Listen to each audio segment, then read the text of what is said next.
she at one point she was like, "Why? Like it's so miserable. The way you made it. Why?" And I was like, honestly, because for me, running has brought me a lot of mental health and a lot of mental peace and joy.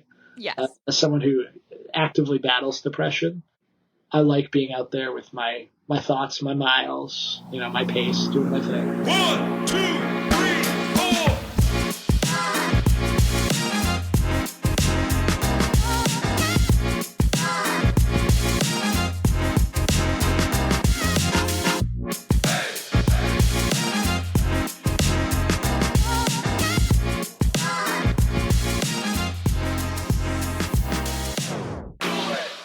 What's up, everybody, and welcome to episode 109 of the On the Runs podcast. We are coming to you virtual on a Monday night, unlike the lately usual Sunday nights, because Erika was a little tired and a little sore, and she ran a 50K. Oh, poor Erika. 6-star Erika.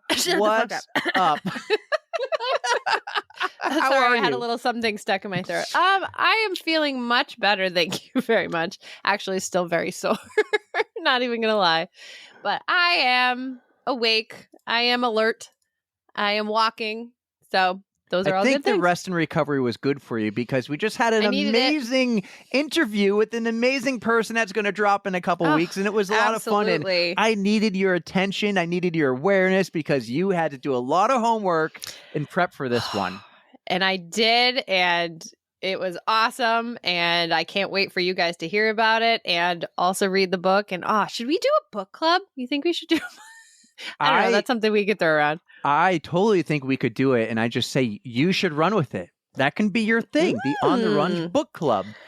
I mean, we're trying to find something for you to take ownership of. We really are. We've been we play with things and try. You're like, I'll create the Strava page. We have a Strava group, everyone, by the way. If you didn't know. And thanks for everybody else for posting in it. Like Ryan Painter has been posting in it a bunch. We got Patrick posting in it. You guys are the best. We need to keep that alive. And we need to, we just got to find the right thing. I gave you a homework assignment recently. I'm not going to bug you too hard about it. It's a goal for the end of the year. We'll see and it involves nothing as far as what you guys will see on the podcast.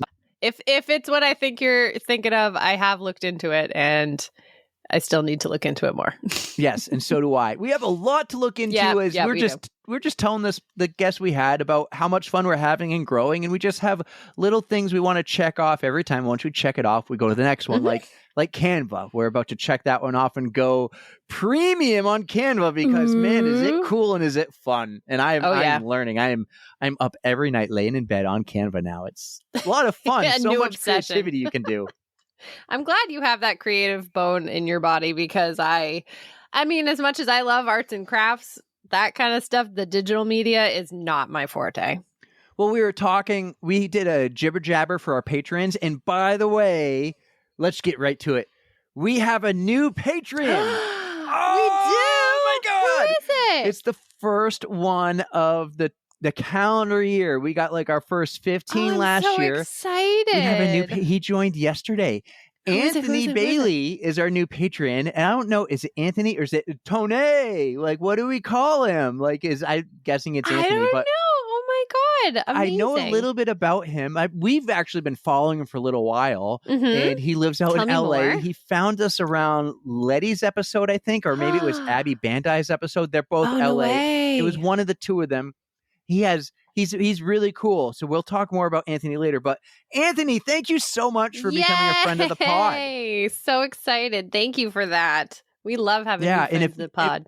If you guys didn't know, because we don't ask every episode to follow, subscribe. We usually do it at the end. How many of you actually make it to the end? But we do have a Patreon page, and if you want to help support us, and help us keep the lights on, as a lot of people like to say, for $4 or $9, we have a Patreon page. And I bring it up because we had a jibber jabber, and a jibber jabber is something we do on occasion. We're just talking, and then I post it raw and unhinged to our Patreon page. And we told everyone, all our patrons last time, what we've used the money for or have not used the money for. We have used the money for nothing so far, and we're just letting it build up into a pool.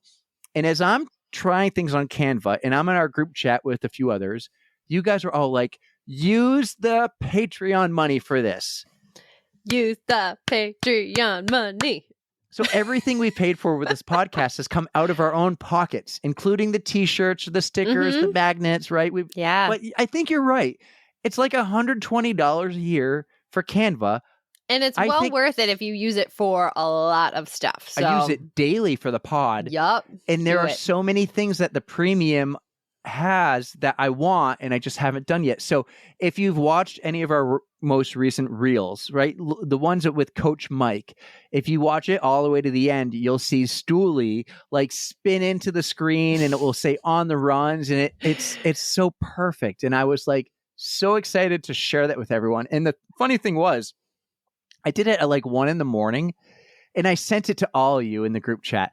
And I'm like, please, someone be awake right now and watch this. It's amazing. Oh my God. And no one did. So I fall asleep and I wake up like at 6:30 and I got I think Lindsay was the first one, like, this is amazing.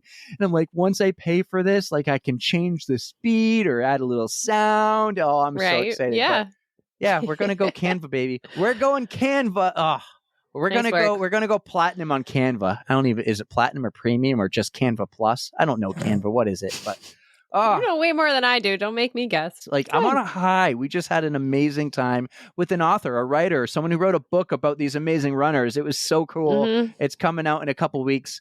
Wow, so much fun. That's what I love talking about too. Books. Love it. Books. What's up with you? How are you? I don't know nothing about the race, and maybe we don't do an actual recap. Like you can tell us how it went. This isn't a recap episode, but I did go into our stories and I've asked for a few questions. So maybe we just go with those. But give us a quick rundown of the 50K. Where was it, by the way? You did nothing. Right. You didn't send me any video, no pictures. Thanks for adding us to your collab on your story post. But I'm like, that should just tell you how it went. All right, let's go. Spare no details. Because honestly, I had just finished the race and I sat down and I was going to go into the group chat that we have with Tara and Lindsay. And I was going to be like, yo, that fucking sucked. Like there's no way to sugarcoat that. Probably the hardest race I've ever done. And that's including my 100. So this race was in Leiden, Mass, Leyden. So it's Western Mass on the like Vermont border. Just a 50K. I say just a 50K. Still pretty significant. But this race had about 4,300 feet of elevation.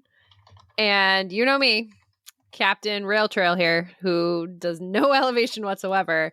Yeah, we got to work on that. I'm working on it, guys. I'm going to get her. Well, you're working on it. You would have had a hard time with this race too. It was just nonstop, but it was dirt roads, some trail, and like the tiniest little smidge of pavement. And it kicked my ass. It completely kicked my ass. There was like no relief. It was either you're going straight up or you're going straight down. There was no in between.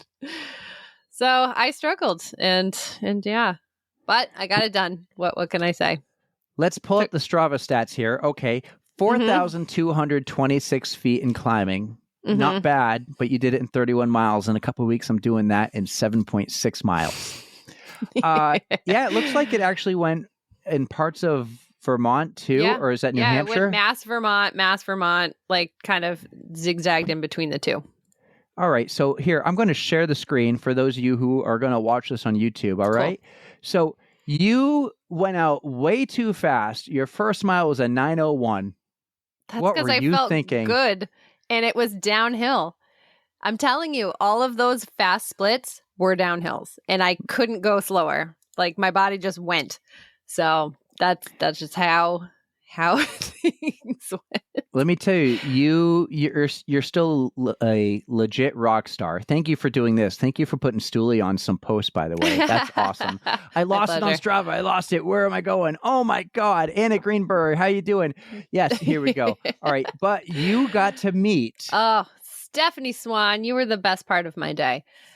Stephanie lives very close to where the race took place, and we had been chatting. Well, we've been chatting for a while now, but she found out through probably the podcast, how I was running this race, and she's like, "Oh my God, that's my like neck of the woods." And she offered to come say hi to me before the race. And to be completely honest, she was the best part. The race itself sucked, but seeing Stephanie was so nice. She's the sweetest human. Like, look at that smile. Like, she's just so wonderful. So she kept. She came out to see you. That's so cool. You are a rock star. You're a rock star. They're like, you have people coming out to see you at races. Oh my gosh, I was so happy she did. But she kind of calmed my nerves a little bit, because I was not really entirely looking forward to this race. I mean, I knew what I was in for, and she was just kind of like, I don't know, took the edge off. So, Steph, you are wonderful. Thank you for my wonderful flamingo tattoo, which I'm so sad. It's finally rubbing off. You can't really see it anymore. It's been through a few showers and it's not sticking around. But that flamingo tattoo, she put it on so I could channel the Beck's beasts as I was miserable throughout this race, and it did give me some power, because I would just look down and be like, I got this whole squad behind me. And this is going to help. So, well, it's pretty badass. You got some cool accomplishments there. You're like 9th in some different segments, like 9th, top 10. I don't know how that's the case, because Yuki's done this race. I think she did it last year or the year before, and she did it like 2 hours faster than me. Well, she's probably like top 3 in those segments then. She's ridiculous. I Yuki, won't dive into it, but I am going to dive into some questions. We'll get into this first before we get to our amazing guest we have. We have Blake today, guys. Blake's awesome. You're going to love it. I had a lot of fun editing it because I missed parts of it. Remember that night was like, you had to was that when your kids were, or what happened? We kept postponing that a couple days, or even months or weeks because of Larry David. And we did it on a Wednesday at like 9 p.m. Oh, your kids were still up, right? Wouldn't go to sleep. Yeah. It was awful. And I can hear them right now banging on the door. All right. Geez. So we're going to go. We got quite a few questions this is an here. Ask Me Anything segment, I guess. It pretty much is. So the first one is Allie G. Allie G wants to know, how do you stay so focused? Bumping beats in my ears, Beck's Beast on my arm, and friends like you cheering me on from afar. All right. Very cool. Allie G was the first one. I'm just going in order here. Yay. A player to be named later. We know who that is. Lori. Yes, we do. Love you, Lori. She says, what you want to see more, ADU? Checo's calves or Capellini's beard? That's a great question. That's an awesome question. Can you give some context that has nothing to do with your 50K? It's the first time I read that question. Wow. How do I choose? Well, her husband, Paul, is incredibly ripped and has some crazy looking calves. And Chris Capellini, who is like the reigning champion of ADU every year, has one like a super long, crazy beard. So don't make me choose, Lori. I mean, you guys are all awesome. I don't know. I'd have to see. I'm gonna go with Panda's hat though. Instead, I'm just gonna swing it and say Panda's hat. During the middle of this, breaking news: Yuki just sent me a DM. Did she? She can't be listening. How is this?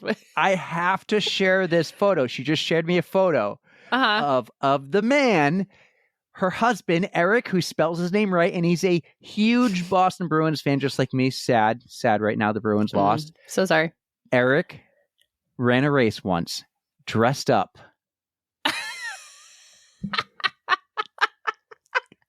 Okay, so now that this has been shared, Yuki said that she might do a Stooley costume for what race? Gotham Gallop.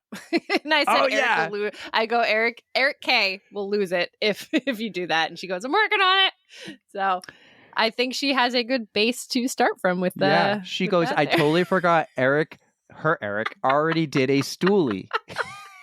I am obsessed. Oh my God. I'm going to legit just say, ha ha ha, we're recording right now and talking about this. LOL. Hi, Yuki. Oh, everyone on YouTube just saw that too. Oh, that's okay. That's great. All right. Back to the 50K. Thank you, Yuki. That was awesome. All right. And that hard question by Lori. Really, yes. how do you choose? I think Lori understood the assignment. Like, that was awesome. All right. Our good friend Josh Vernon wants to know, Uh-huh. how often do you try new nutritional options during your training? Seems to be very often now because after Flying Pig, that was a training run for me, and I ate whatever the hell I could get on course. But I usually do stick to the same kind of things. Like I'll have the same base. I always do the Scratch Labs super high carb drink mix because I can't handle the texture of gels. So that is just like a little bit better. Yeah. Drink mix, whatever, high carb. And then I do I have 2 flasks. So one is a super high carb. The other is just like hydration mix. And then I do power shots, like the little gummies, but they have like gel in the middle, but it's like a kind of tastes like a Haribo Happy Cola gummy. But how often are you like, oh, I want to try something new when you're training? Like, do you ever come across something like, I'm going to try it? All the time. Like Okay. aid station food this past weekend, I was like, potato chips. Don't mind if I do. What did I I don't even know what else I had. Oh, they had Girl Scout cookies too. I Thin had one of Mints? those like, no, they had like the chocolate Okay. caramel ones. Yeah. Like those are so good. So I absolutely ate one of those. I didn't eat the totally weird stuff like I did at Flying Pig, but as long as I do it in moderation, it doesn't tend to bother my stomach. All right, next question. So Josh, he has his podcast. Go check it out. It's called Another Triathlon Podcast. Mm-hmm. That was a very interview style question, right? I think It hits, Lindsay hit it out of the park. Oh, here. boy. Lindsay wants to know, if you could only eat one food during an ultra, what would it be? So only one food. Like one food to get me through the whole thing? Yes, one food. You don't get to switch it up. Oh my God, this is the hardest question ever. I'm thinking back to my 100 last year. The saving grace was a slider with extra salt and mustard. Mm. And that was like the food that helped me through this damn race. Like I had tiny burgers in my pockets. Like I was like, can I take these on the road? You know what I think took I them would with do? me. What? I think I would do pizza. See, I always say that, but for some reason, the pizza sauce always gives me heartburn, and I have a bad time after that. So pizza's like an after food. Yeah, I think I would do pizza because it tastes great cold. I can throw so many toppings on it. I could take them off if I didn't want the pepperoni or whatever. I've been making so much pizza on the griddle this summer already. Now that you have the vegan cheese too? Yes. Oh, dude, I put so much cheese on my pizza yesterday. Welcome Aaron to my and Mike, world. Tom and Diana from Will Run For, like we talked about this no cheese pizza, and they're like, how? Guys, I have found vegan cheese. His and life it is has amazing. been changed. I've learned though, and I'm trying, it needs some little more time to melt because it's harder. So I need to give it a little more time. And one time I burnt a little bit of the bottom of the pizza more than I wanted to. So I'm playing around with that. It's all an experiment. And that's what the best part The about learning this curve, is. yeah. Yeah, I'm loving this. So I had a cheeseburger the other day. I'm going to be 39 in July, and I just had my first cheeseburger. My friend. This is my life. I will, if I have anything, if I'm just feeling peckish and I want a snack, it's cheese. I'll find a cheese stick or I will eat from a bag of cheese. I have no shame. All right, next question. Another person who understood the assignment. I love you girls. You're amazing. And my daughter says to me the other day, we went on an adventure hike or something. She went running with me, and then we went on that. It was you had the good stories over the weekend. There you go. It was so cool. We'll get to that in the outro, but she asked me something about birds because we're in a bald eagle park or whatever. And she goes, are they extinct, or what birds are extinct? And I go, pterodactyl is extinct. And our next question is from Pterodactyl. She wants to know about your toes. And are your toes ready for only feet yet? I almost sent you guys another picture, but I thought it was going to gross you out. I was going to send you a picture and say, hey guys, I have a new friend. What should I name him? I had a giant blood blister on my pinky toe of my right foot. It was real gross and almost sent it to you, but I was going to have to be disclaimer, do not put this on the internet. But yeah, I got a monster blister. So, I mean, Tara, what's your definition of ready for only feet? The grosser, the better, then yes, I am ready. But if you want pedicure style feet, that ain't me. Okay. Our good friend who looked amazing this past weekend at a wedding with her beautiful purple hair. It looked fantastic, Jess. Jess. Oh, Runner yeah. Jess wants to know, will you run a 50K with her one day? You get to pick the race. What race are you going to choose? 100% yes, I will absolutely run a race with you, Jess. 50K I gotta race. come. Oh yeah, I'll run a 50K. Yeah. I want her to scope out that well, this is way more than a 50K, but maybe like, does she have any good loopy races over her way, or maybe she can come do Loopy Looper someday? Because I got a message from Erin from Will Run For It today asking if you will go and do a Loopy Looper relay team with them. Really? And we were supposed to go running today, and you bailed out of that because you're soft. You're softer than Charmin, as we discussed take before. Care of my legs so I can keep running and make my feet grosser. She wants to know. She wanted to know if could both go and be part of a relay team. I said I am out, but I can talk Erika into it. It's a relay team, and she says it's party pace. I might be able to, but I promised Danielle, she's got her charities, Chad, well, it's not Chad anymore, but the charity baseball game, like the cops versus firefighters that day. Wait, she's retired. She doesn't play anymore. She's not retired anymore. She did 10 years. Came out of retirement. She came out of retirement. Oh, okay. It's We've on gone the to like same 10 day. of those. I haven't, because I always have a race. Oh. So I've missed the past, Well, guess what, Erika? You have a race again this year. I'll go to the game with the kids and you'll be there in spirit, and you can go to Loopy Looper, and I'll be there in spirit. We'll see. Because I can't do Loop-de-Loopter if I'm going to really try to pull off ADU, which is already a tough battle right now. So let's not get into that. All right. Well, I'll see what I can do. Will Run For. I will try. All right. Kristen Fitness Unleashed wants to know, what was your fueling? What did you eat? What did you fuel on during the race? What I answered during Josh's question was what I had on me, and I had those gummies, and literally I just kind of pecked here and there at the aid station. I had some chips, but I did have soda.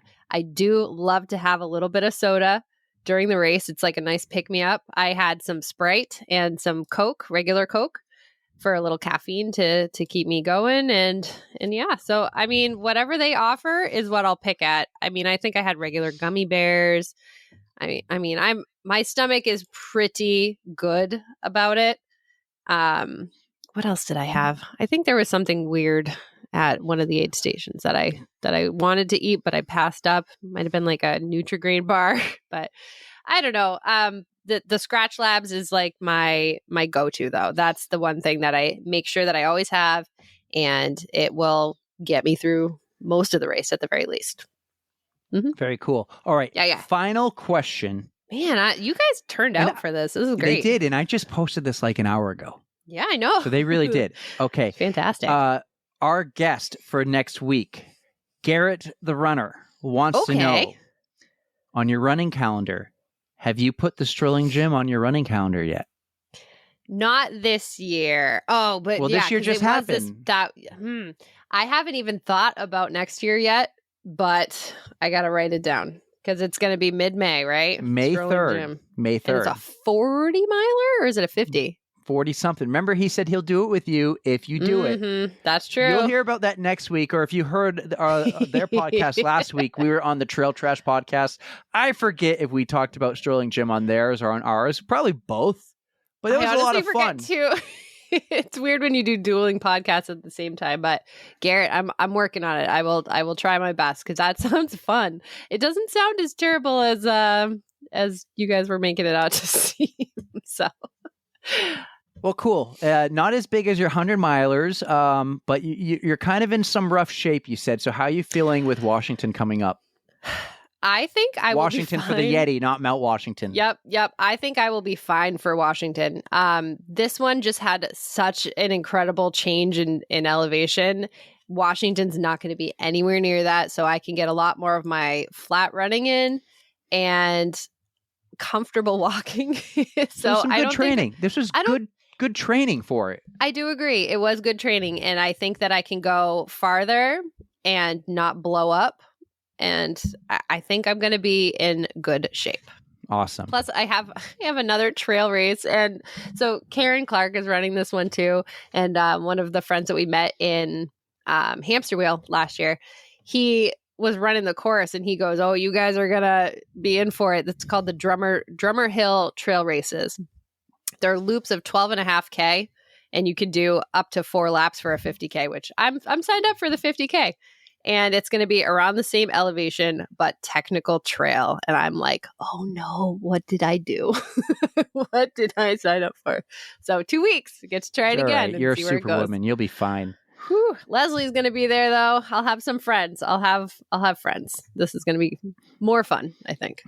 All right. Before we get to our guests, this is like our longest intro ever. I know. Well, thanks for sticking with us. It was Woo. about the intro was really about you. You just came off a big race, so Yep. it's acceptable. But guys, my sister just ran her first half marathon ever. Anna! She was in the Brooklyn half, which 28,000 runners, the biggest half marathon in Holy the country, shit. apparently. Wow. She freaking crushed it. She's on this journey of doing the 9+1 to run in the New York City marathon in 2025, right? So she's pretty much completed her 9+1. I think she has to do 2 more races and the +1. She was trying to explain to me how it works. Like, she's got a volunteer, right? yes, that's the +1. You run in 9 races and you volunteer in 1, and then you get the bib for the following year's New York City Marathon. And it's all the New York Roadrunner races. So pretty much it's for the locals. It's a way for them to get in the race without having to raise 10 grand or run a wicked fast time. Yeah. But she ran a half marathon. Like, good for her. yes, my mom said, we had a big group chat after. We have a group family video call, and she goes, I don't know where the 3 of you got it, talking about me, my brother, and my sister. She goes, I'd never ran more than a mile in my life. You must take it from your father. So Hannah was not a runner, not even a couple of years ago, not when we started this podcast. She is now. She would support me and go check out the half Ironman I did. I remember that. She went there. She's like, good job, guys. I'll never do that. I don't know. Like, I joke and say I take full credit for this. I don't get full credit, but the podcast doesn't give. I think maybe it played a small role. She's listening to people and their inspirational stories. Yeah. I don't think it's me. I think it's the people we have on. But it was so cool. She got a year ago a Strava account, and she starts running.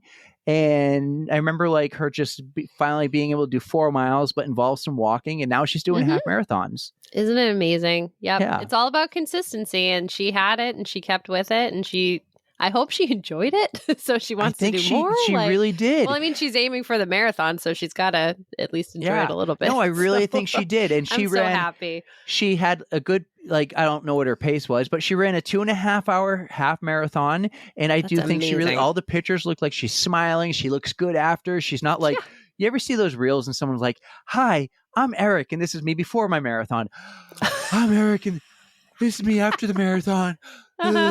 She wasn't dead. She saved some energy. It looked like such a cool atmosphere. I know she had a ton of friends and support, and Mike was there. There are signs for her.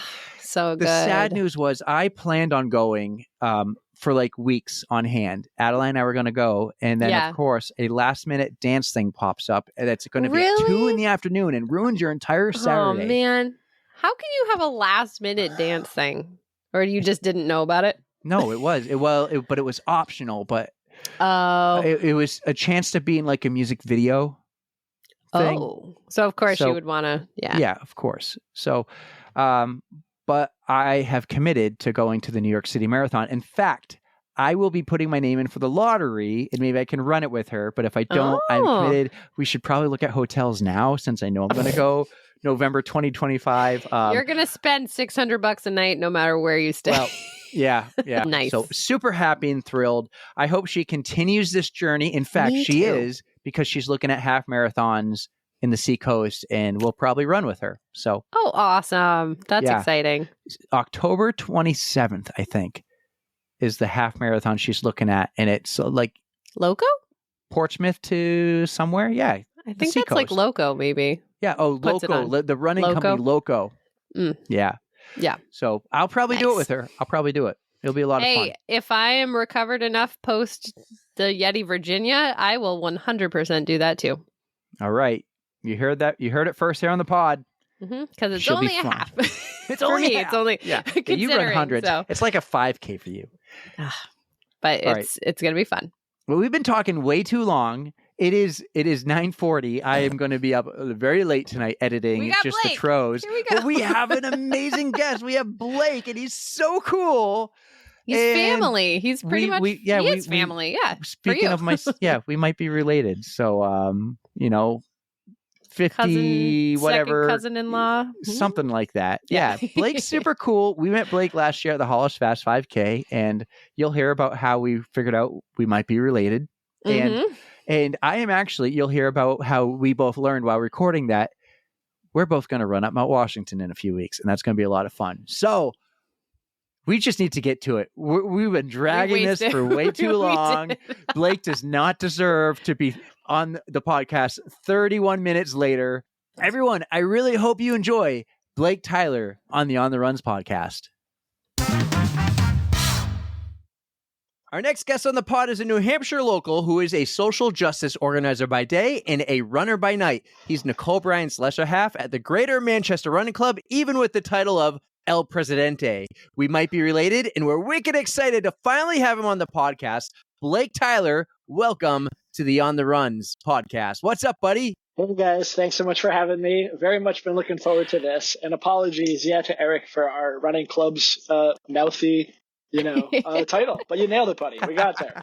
I finally got it. Third time's a charm. Quite wordy. Oh man, I love how he just casually dropped in the intro that you might be related. So that's the best part.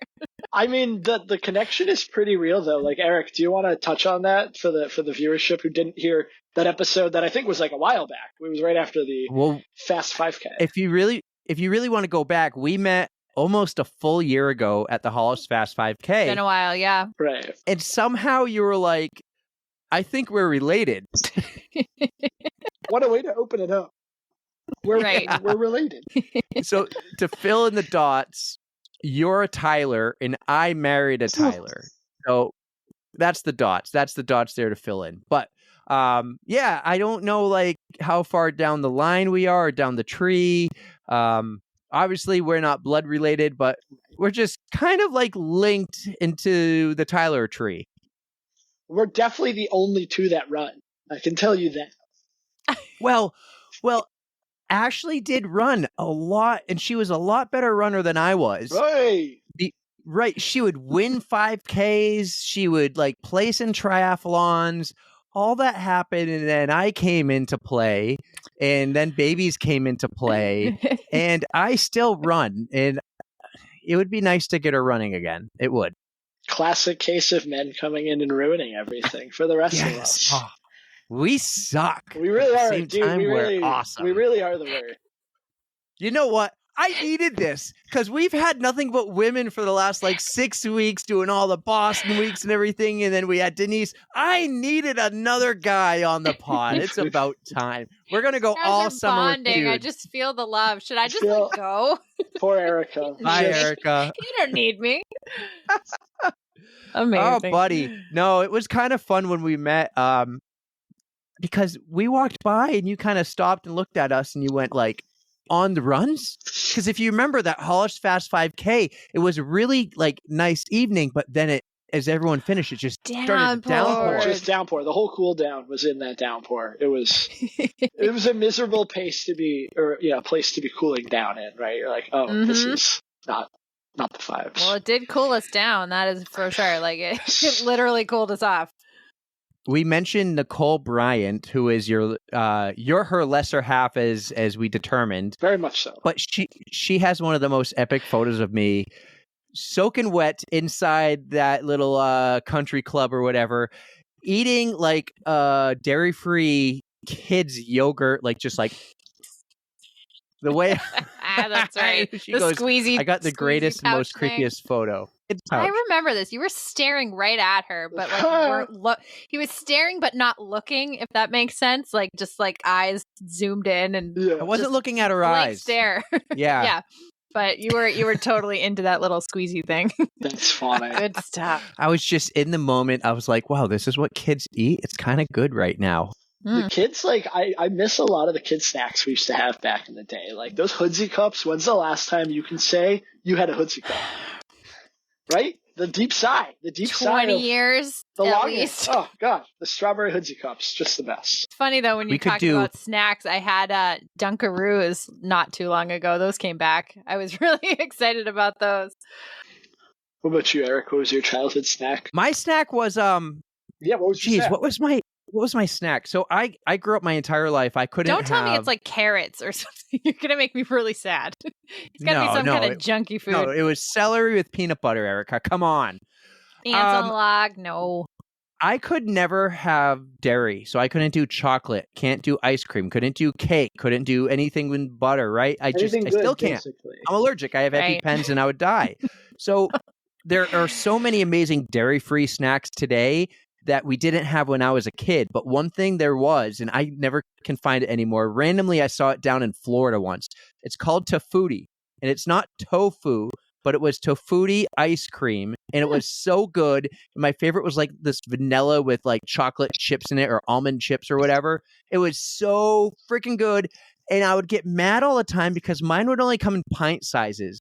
And my parents would always buy like a box of ice cream, like the Friendly's box of ice cream. And they would eat mine because mine was better than theirs. And I would get so mad. And Hannah today will still say she doesn't. So fine. Maybe Hannah doesn't. She couldn't reach it, right? That was her excuse. She's just making an excuse to like get out of it. My brother and my dad totally ate my ice cream. Well, so did you? And then I like Twizzlers. Did they write their initials on it if it was theirs? Because that's what my family did. No, they just had one box. See, no, I don't think we did the initials. That's the problem right there. That's how you. At least now you have what is it, the fish food Ben and Jerry's dairy free. There's so many options now that's dairy free. Like you can get almost every Ben and Jerry's flavor dairy free. You just have to know where to go to get it. Like the gas stations might only have one flavor. It's always the same. Whole Foods. Like Target of all places has fish food flavored Ben and Jerry's non-dairy ice cream. Good to know. Yes. Target. So, and then we found it, at Whole Foods in New York City, Erica. So that was my go-to snack. There you go. That was more like your nighttime dessert. Twizzlers would be my snack, I guess. Cosmic brownies? Any cosmic brownies? Lovers? You remember how much those cost when we were kids? I used to be able to kind of eat those things. I can't now, but they were a quarter. Yeah. I would go to Perino's, which was a gas station in my small town of Sandown that burnt down, and those cosmic brownies or the zebra cakes were 25 cents. You know how much they cost today? $2.50. That's crazy. Inflation. That's inflation right there. Yeah. You know? Yeah. Joe Kelly, what's going on with the inflation, right, Joe Kelly? Man has it out for me, but he can't even get a grip on. You're on Joe Kelly's hit list, I think. Proudly. I wear that badge proudly. You know, he's a bully, and I don't like bullies. You're doing good, man. You're doing. If you Google Blake Tyler, New Hampshire, you might find some stuff. You might find some creeping political stuff. Apparently, you're a braver person than I am because I will not poke the bear. I do not like confrontation. I'm a very passive aggressive person. So, if you're willing to put in the good fight, good for you. Yeah, it was funny for a while because I was working on campaigns, right after campaign after campaign, whatever, and people would be like, "What do you do for work? Like, what does that entail, anyways?" And I'm like, it's basically just bothering people where they live. Like, I do that for a living. Like, I just professionally bother people where they live and talk to them about their politics and their feelings. And I think I really do attribute that to being why I like talking to people and being around people. Because everyone's different, right? And politics right now is a very heated, to put it mildly, landscape. Yes. Which is too bad, because it is really important to be able to talk about and joke about and laugh about and all that stuff. And I just hate that we're in a place in some circles where you just can't. It's like that person is persona non grata if they talk about politics. And I'm like, just because they happen to disagree with you, I don't know. I'm not here for that. Healthy debate is what I'm here for, and being able to laugh about it at the end of the day. Well, that's the most politics we've ever talked on the podcast. Pretty 100 much, plus yeah. episodes. Well, there we But go. I Gotta have had one, to drop right? it. We had to drop Joe Kelly's name there and be like, you're on his hit list. Had to do it. It was right there. You were saying earlier, like that. Hey, that's my go-to with the ladies. I said, yeah, you should Google me. I'm kind of famous. Yeah, I don't know about go-to, but it's definitely one where it's like, I bet you haven't been on a date with someone like that before, who's been like name dropped by Joe Kelly the Vassar. I don't know. It's a pretty small list. Yep, that's for sure. But anyways, enough politics. Let's get to running. We're a running podcast. You're El Presidente of a pretty big running club here at Manchester, even though you're Nicole's lesser half, as we've determined. You've been around. You do a lot of cool things. You've worked at the Boston Marathon as a ambassador or a grand marshal for it. Like, you've done some really cool shit. So where do we start? Yeah. Who is Blake Tyler? You're from New Hampshire. Yes. Is this where you've been your entire life? My entire life so far, as Homer Simpson would say, right? Entire life so far. Yeah, I lived in Manchester, so I went to Manchester Central High School. Graduated in 2013. The same high school as Adam Sandler. For those of you that don't know, a little Manchester history. Adam Sandler went there. Yeah, and I actually did run back in the day, I guess, if I can say that. I'm turning 30, I could say back in the day, right? But you're younger than us, so you can get away with it. Maybe when you hit like mid-30s. Yeah, mid-30s. I had mid-30s crisis with a couple kids crying in the other room. Yeah. But, I ran cross country in middle school when I went to St. Casimir Middle School, which doesn't even exist anymore. It just doesn't exist. It's weird. But then I took a long break from running. Played soccer for like 15 plus years, so I guess some pretty applicable cross-training skills there. I played midfield, so lots of running. And then took up running again in its current form now for me during COVID, actually. A, because I was like, this is a healthy outdoor activity, whatever. And B, because I'm a petty man who had just gotten dumped and was like, I'm going to get in shape and make that person sad that they just dumped me. I don't know. I'm going to become a runner. Why not? Love it. Yes. I started seeing other people running, and some friends talked me into it. So I was like, fuck it, let's do it. And then within like 2 weeks, I was like, oh no, I actually like this a lot. This is a problem. Yeah, because like when I really like something, I go all in, and that's what running has been for me since. Obviously, going from what is running to president of as you said, a local running club. It's been hugely fun. And that's quite the leap. I think you're doing great. That's a great progression. I've loved it. Hey, back in middle school cross country, did you run that Dairyfield course that starts up the hill and then keeps going up the back of the ski hill, and then you go wicked fast down the hill, and then you have to finish uphill again? That course, we trained on it regularly, and it was until I moved to the apartment I live in now. It was the backdrop to my parents' house. Like, everything in Manchester is local. It's all pretty tight knit, but that hill is quite literally 2 blocks from my parents' house, like 5 minutes that way. And so yeah, training wise, all the time on that. I absolutely hated it. And our coach back in middle school was this big, bulky Marine, or ex-Marine rather, named Mr. Hill. And I don't know where he would pop up from sometimes, but if you were caught walking at any time during a workout, a practice, whatever, you wouldn't even see him sometimes. You would just hear this voice bellowing, like, "Why are you walking?" And so it was just eventually just like kind of got ingrained in your skull during your sleep, and you would wake up in the middle of the night, be like, "I'm not walking, I'm not walking." But it was really great because as a kid you're kind of like, this sucks. Why is this big Marine doing this to me? Whatever.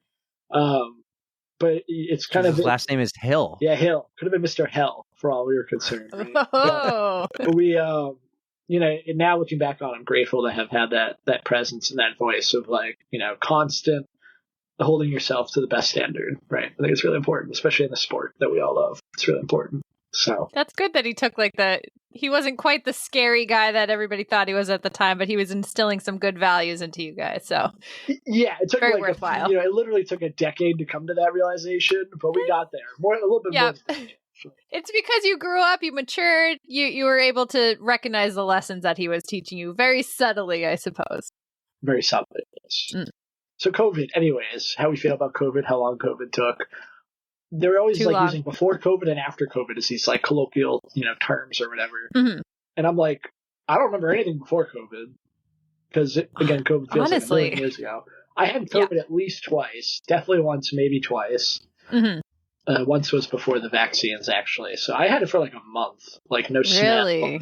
really fatigued, and oddly enough, this was before I took up running, like in its current form. I was gonna ask you, like, how So- did it impact your running? But if at least the first time was before, you wouldn't really know how it affected you. But it didn't impact me at all. I decided to become a runner after that. Yeah, it was just weird how that played out time wise. Mhm. And then people always say after COVID. I'm like, well, depending on who you talk to, we're not after COVID. My mother is a nurse. My mother is a nurse. Would probably have some thoughts about that sentence. it's still sticking around, but maybe It's- not as prevalent in the news, at least. Yeah, it's mild out a bit. Yes. I'm just glad because like my first race as an adult was during the COVID times, like the real COVID, real deep COVID times. Yeah. And it was the seated 2-person, 2 at a time thing. And it was So you must have started with the Millennium rate, like a I did, Millennium I one, did. right? That So is astute observation. Good those transition. were fun. I've done a few of those myself, but this leads me into the question: what did you start with for a distance? Were you just like easing your way in, or Yeah. what'd you do? I Ultra. was like, let's do a 5K, and because that seemed like a normal thing to do, right? I'm Yes, like, yes. I'm gonna get into running. 5K seems entry level. Like, let's do this. Mhm. And I think, I did the Stonyfield 5K, Mhm. which was the 2021 Stonyfield 5K, and then I did the Cinco 5K in May, Yeah. also by Millennium, because I was like right before my birthday. And I was like, what a great way to do my birthday. Run. I always run on my birthday or around my birthday. Love it. And then I was training for a 10K, but I overdid it. So I got bursitis in my knees like really early on. No way. Because I was like, let's just do this. I had no clue. Yeah, there I am. Look at that. Look at that beast. That guy could eat me now. But you should see. I don't know if you dug up the archives for pre-running Blake. That Blake. Like when I use the term Fat Blake. Yeah, there you go. I'll show you Fat Blake. Keep going. Right there with Amy Klobuchar, actually. No, you go up. Go up. This is perfect. Up a little bit with Amy Klobuchar. Not that one. That is Fat Blake, but this is a better one. Right there. Oh my God. Yeah, that guy. Oh right my there. God. Right there he is. That's Fat Blake right there.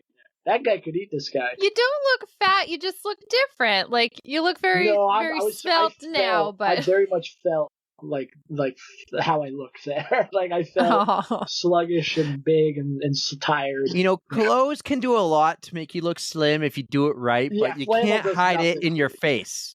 It's the face. It's the face. I get that a lot. Right. When I wasn't that a great birthday cake, by the way? Liverpool, great cake. I saw it was red. Yeah. That is my birthday tradition every year. Other than running, I get a cheesecake with fresh raspberries. Oh, that sounds amazing. Right. But Eric can't have any. Look at Eric sneaking in those likes. I appreciate you. There's a great one. There's a great one of Tuckerman's Ravine in there. That was a great day. I saw that earlier. You went snowshoeing up it. We did. My friend Ellen Raffio, who hopefully will get on the pod at some point. Or should be great. We saw Fat Blake. But this we're skinny Blake. This is new Blake. This is running crazy. Blake. So I could tell you about this race. I know this race perfectly. So this race was the Total Image wine run, 4-miler. What was it, Eric? 2 years ago? Was it 3 years ago? 140 weeks ago. There you go. Whatever that is, because I'm bad at math. I do running. I do running math. I don't do that math. That's too much. Yeah. You ran the 4 miles in 29:04, finishing 6th overall. That was a good day. And first place in your age bracket. Nice First place in the age work. bracket, and it was like 110 degrees or some gross whatever day. Holy like, shit! And you, But that's the day that I met two good friends of mine from running. Where I started to realize, like, wait, running can be like more than just something to show up and be fast at and go home. I can actually like make friends. That's a thing. What? So that was nice. I met Michael Martinez and Skip Russell. Mike Martinez is a well-known Millennium guy, so all your Millennium listeners are like, oh, we know Mike. We love Mike. So I met Mike there, and Skip, they probably know. He moved to Nashville this past year, but he was also a Millennium guy. But that's the first day. I was like, wait, I can make friends at this stuff. This could be like even more fun. Welcome to the running community, Blake. And then it just like ballooned from there, right? You get like I call myself an extroverted introvert, but you get me in the right setting, and I'm just like, boom, there's my people. There you go.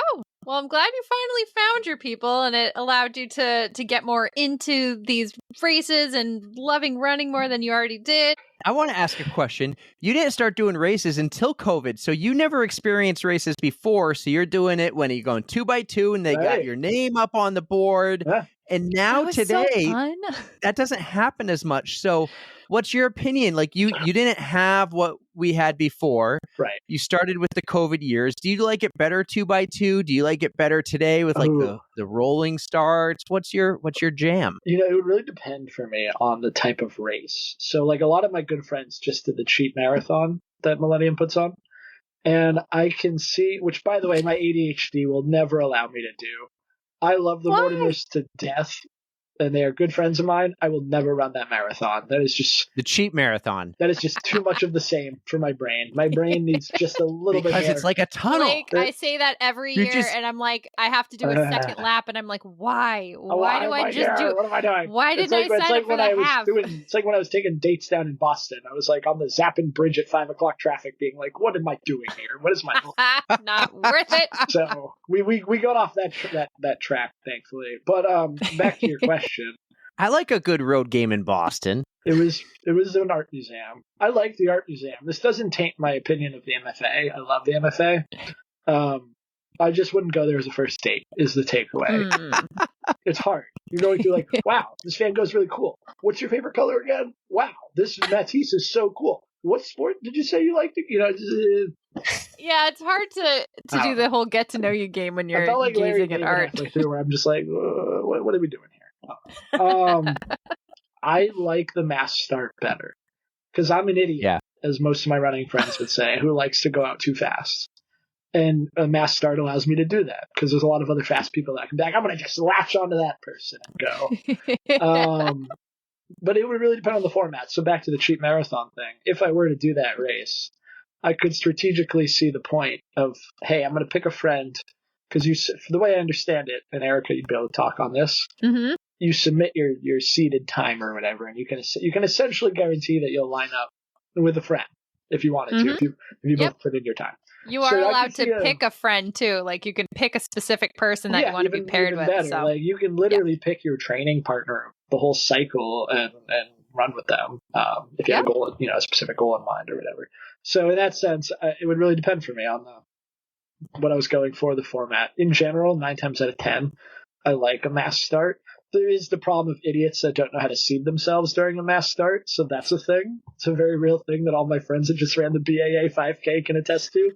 But I heard a lot about that. A lot of feedback on that, but other than that, I do like the energy behind mass start. People being all hooping and hollering and positive and whatnot. Especially if it's a long race. It's like, we need it now, guys, because we're going to be way quieter at mile 17, 18, whatever. Now, the one year I did cheap, I lined up to another guy, about my size, same head of hair as me, and he gave me a little fist pound before. I never met the guy. He goes, look, good luck, let's do this. And I'm thinking he's my pace, right?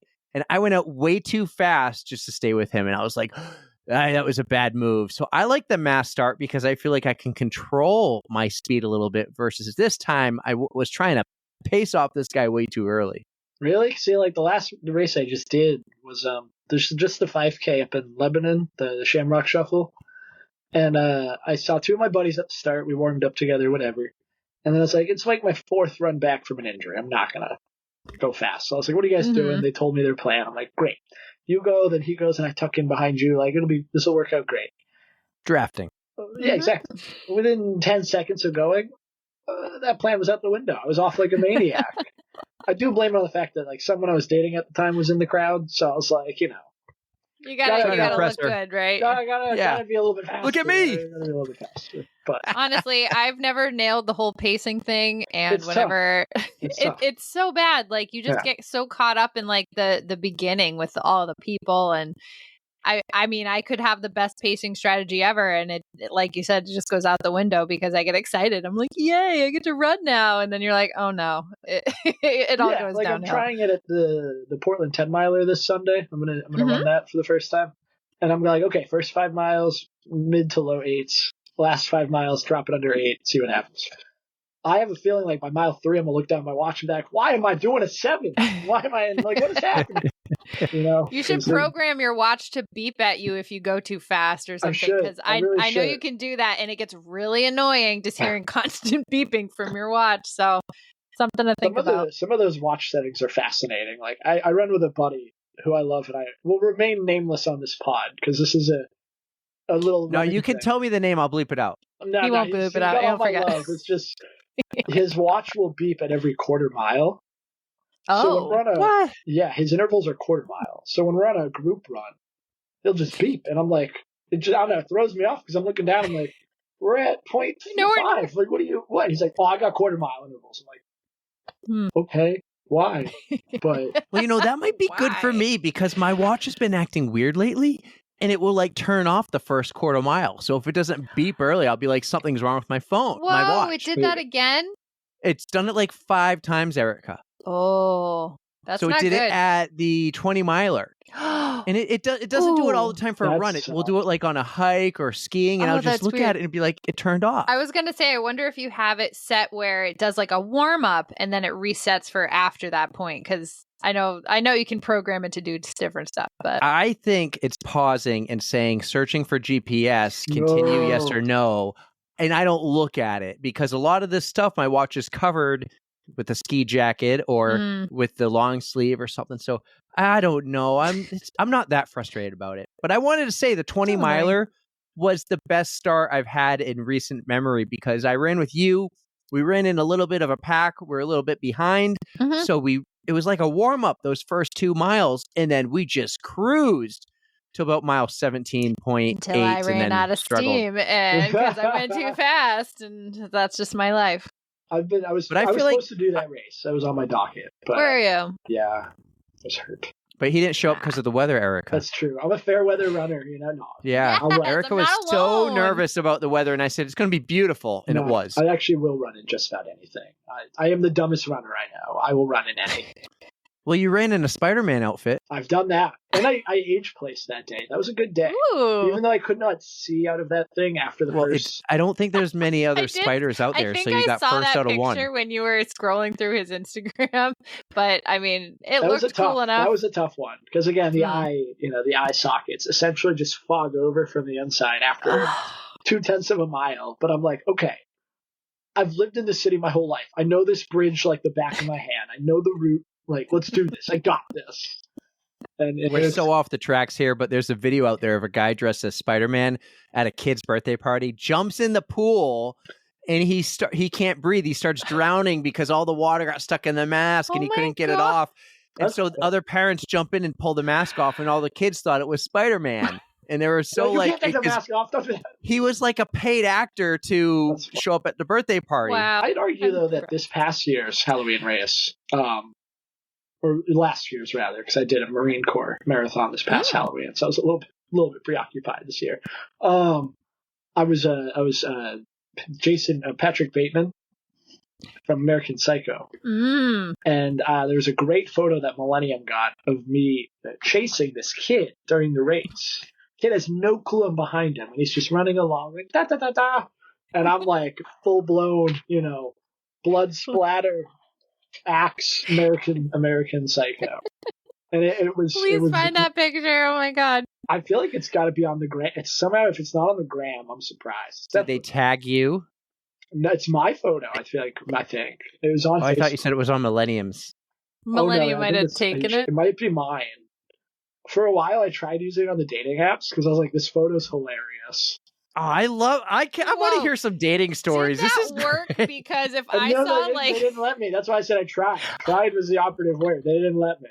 Okay. Because if I were a woman being like, this guy's the psycho, I can't do it. I thought it was a witty thing. I gotta give you credit for the humor behind that. That is pretty funny. Yeah, I got to, I take Halloween very seriously. It's my second favorite holiday, and it's the one that's definitely the most ripe for, meme culture and really leaning into that, which I love. My friends know me. I love that. So I'm torn between two different costumes this year, so we'll see what I go with. But So you're already planning your Oh your yes. Halloween, Oh yes. and it's only April right now. Okay, I'm very I'm serious about Halloween. excited. You're hyping it up, so it better be good. One of them involves like 10 other friends being part of like an entourage for it. But I think if I Oh. like sold it the idea to them correctly, they would do it. They would do it. Okay.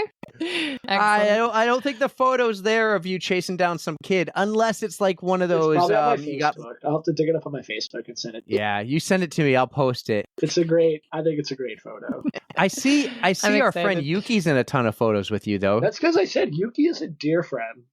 Met her again when I was like, wow, I can make friends from running. Amazing. What an idea. And I met Yuki at some Millennium event, and I really wish I remember which one, because I would have been like, wow, this lady is really dressed up. Okay. Wait, she runs fast in that outfit. How? Okay. Really fast. Yeah, it's crazy. It's very recently that I started to finally, we call it a BY in the Millennium Crew, beat Yuki, which we don't. Whoa, that's cool. And I won't name who came up with it because he'll be sleeping on the couch. But I guess by that sentence, I just said who came up with it. I bet he has a great name. I bet he's gonna. And he spells it the right way with the C. I bet it might even rhyme with yours. I don't know. Yeah. But definitely the lesser half. Even though I love them both. But yeah, Diehard Bruins fan too, by the way. I bet he's a big Bruins fan. I bet he is. A rumor has it. But yeah, I met her at a Millennium event, and she's just the most joyful runner I think I've ever met in my life. And just so infectious with that energy, and she makes it fun. She reminds us like why we're all there, right? Like why we're all doing this. It's fun. It's supposed to be fun. Absolutely. We share the love for Yuki over here at the On the Roads podcast. I always But call now- her friends. I'm like, she's my running mom. Like I feel like I can go to Yuki for like anything. Like I'll text her as I Isn't did the she other day great? with something, and I was like, I'm going through something, Yuki. I'm a little sad, and she's like a mom. Aw. You know, she's a mom. She's great. I love it. Yeah, now that I think of it, back in August, I saw you at it was like the Elliott Signa 5K. Signa. I'm gonna call it and Signa forever. I don't care what corporate sponsor it is. pretty Same. much is. But It's Signa. you were taking selfies, and I think like Yuki was taking one with you, and I just kind of like photobombed You're it. I in was there. like, woo! It's you, me, Yuki, my friend Aaron, my friend Eddie. Yeah, it's a whole It guy. felt all special, and that was before we really got to know Yuki too. So Right. now I have like the full circle. I know you, I know her. I'm like, I feel part of you, like the crew, you know. I'm glad you reminded me good. of that race too, because I still have to beat 21 at that race. So my mother is a story that goes back a very long time. My mother was a runner. Michelle. So I'm Michelle. Yeah. I was not the first runner in the family. My mother was a runner, and she did a 21-minute flat Signa 5K after having 2 kids, my older sister and I.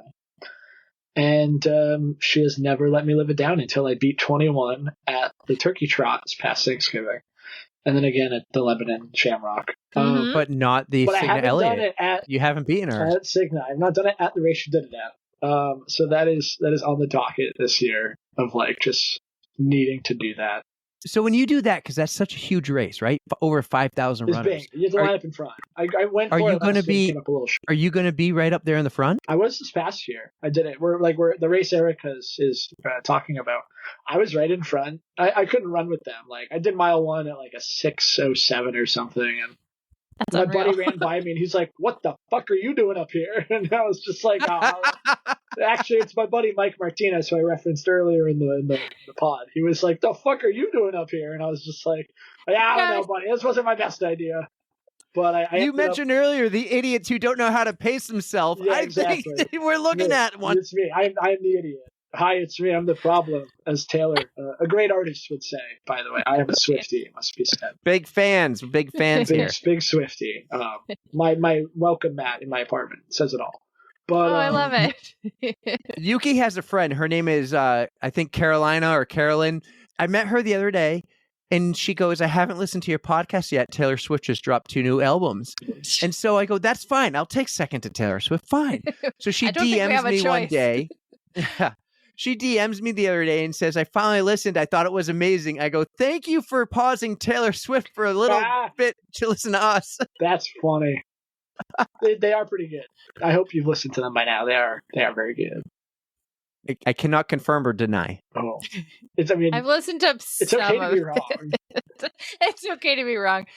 Ugh, Ali G puts it in my Spotify blend, then I'll hear a song. Yeah. you're gonna I'll have talk to to get you- rid of some Bluey. Bluey's awesome. Damn, Blue Gato. Dance mode. Taylor Bluey. Yeah, I'm like, oh, that's tough, man. I saw the Taylor movie in theaters. Great time. Really great Not time. gonna lie, I would totally watch that. I really want to. I gotta just like pay for a month of Disney Plus. And then I'll Not totally gonna get to lie, watch I would it. totally go to a Taylor Swift concert. I would Well, yeah, also we go to all- a we Taylor all Swift would, concert. right? But like, I just did a concert where I drove there and back in the same day, and that was crazy and stupid, and I loved every second. Where'd you went to see her? No, I wish. I like my kidneys. I can't sell them, unfortunately. But I went to see Noah Khan. Do you guys know Noah Khan? I do. The man of the stick season himself. Mm-hmm. My favorite artist. I think he's great.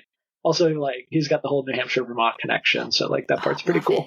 And I went to see him for the third time in Quebec City. You went to Quebec That City? is So a I drove long there. trip. It's Ooh. literally insane. So Day trip? how I even got there is insane. I was in Maine, and then my friend and I, her car broke down, so we had to spend an extra night at her parents' place in Maine, whatever. And the next morning, we finally get the car kind of fixed, kind of not. It's definitely still a problem. We can't go over like 50, 45 miles an hour or whatever. No. But she's like, I'm getting you to that concert because my passport was back in Manchester. It wasn't like I could just go from Maine to whatever. Oh my gosh. And this is like a whole longer form thing about why this whole setup was crazy. But I have to buy 4 new passports, by the way. I have to do my re-up as well. 'cause Shoot I'm me going now. I'm going to Argentina in August for a race, and I need to. Cool. Oh.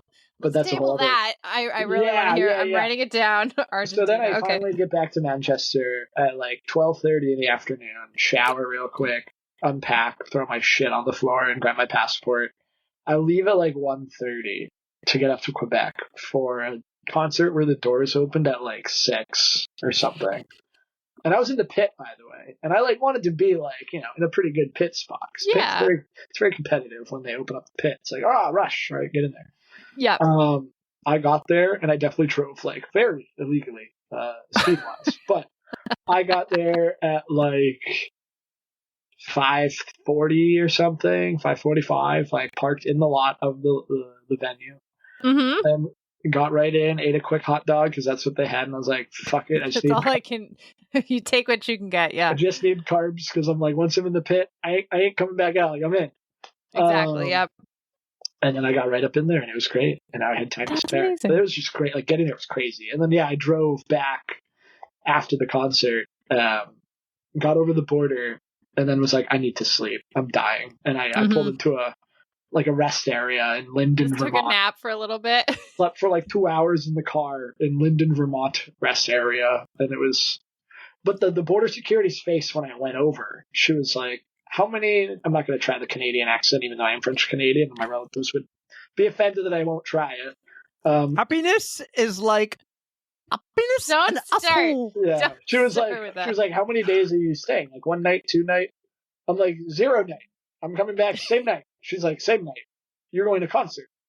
I'm like, yeah, same night. You're going to see my car crossing over this border sometime Mhm. between midnight. I just dropped my phone. Sometime between midnight and 3 a.m. You will see this Honda cross over the border again. I promise you. And I was right within half an hour. It was 2:30 when I crossed back over. Wow. Not too shabby. Was she there? I don't know. She's the Canadian side. Oh, that's right. The that's American right, that's right. side, I gotta say, for the Americans. Why did you not just get a hotel for the night? So part of the long, complicated story. I was helping It was a friend. first date, wasn't it? That would have been funny. This would have been a great first date. I would have went to the jewelry store if this was the first date. But she's like, let's go to Noah Khan. I'm like, you're the one. Yeah. That aside, no, I was helping a friend move to Argentina that weekend. So I literally had to get back and get to work obviously the next day. A bunch of things. Damn. And get the person to Argentina that weekend. Like 2 days, like literally 48 hours after that. I went to Boston for dinner that same night. Like I got back on Thursday and then went to Boston for dinner.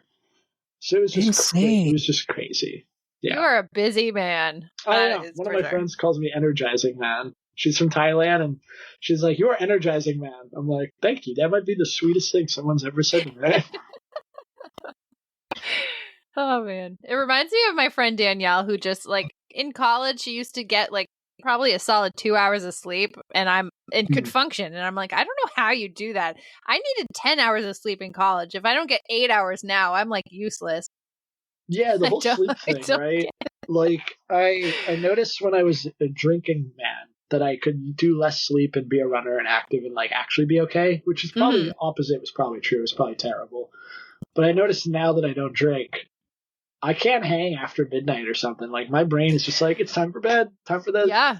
Get that sweet 6 to 8 hours or, whatever. Yep. And often I'm in bed before midnight. But yeah, it's just been interesting for me. I've noticed that being like, oh, I can't hang anymore. Like I need sleep. All right, well, let's get this back on the rails. We can do more dating Where are stories in a little bit. But you are El Presidente of the Greater Manchester Running Club. I am. Yeah. How did that happen? Tell us everything about GMRC. Yeah. No, way to nail the acronym there, because it can be weird with lettering and all. I had to think about it. I gotta really shout out my friend Muriel Saliba. I don't know if you guys know Muriel at all. Maybe you've met her at races. So. She's amazing. Awesome. Triathlete beast, and has just been around for a long while in the athletic sporting world here. And so she reached out to me because I had been going to like track workouts and being part of the club, and knew Tim Huffman and a couple of the other, faces there, like James Porter when he lived here, and Mike Craig, Joyce Craig's husband, and some of the other faces and names of GMRC I knew. Just dropping names here. Just dropping names. I'm a Rolodex of names. They're all good people. They're all reasons why I joined the club, honestly. Cause like it's like, oh, your friends are part of the club. Like that makes it easy. And then I was going to the club, and Muriel came up to me one day, and she's like, I think it'll be great when, every 2 years the board gets put up for re-election, and anyone can run. There's no term limits, and you can have 80 people running for president if you wanted to. Mm-hmm. It's a very open social structure that way. She's like, I think it'd be great if you put your name in. I think we need young blood and new ideas and just kind of a revolution, just like a freshening up of things. And she's like, I'll stay on the board. She was on the board as well. And I was like, absolutely. Because the last thing I want to do is commit to something without having like either A, knowing what I'm doing, or B, right, feeling like being thrown to the wolves. And then like if it goes bad, it's like, well, I told you I didn't know what I was doing. Like, yeah. Like, we tried to warn you. But thankfully I approached Nicole, who I was friends with through running as well. And sorry, it's 9:35, and every time at 9:35, these two cars on my street, the alarms go off inexplicably for no reason. And really? This moment in time, because it's 9:35. I wish I could hear it. You really don't. I know, I didn't notice either, but way too often. You really instantly don't. I'm thinking Dane Cook. Hello? I'm a car. Oil is my blood. Backseat. Trunk space. That's what it feels like sometimes. Hello? Let's go for a ride? That's what it feels like sometimes. My life is just a Dane Cook stand-up, honestly.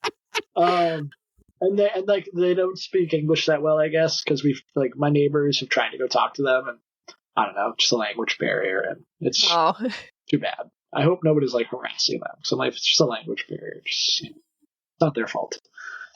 But anyways, they finally.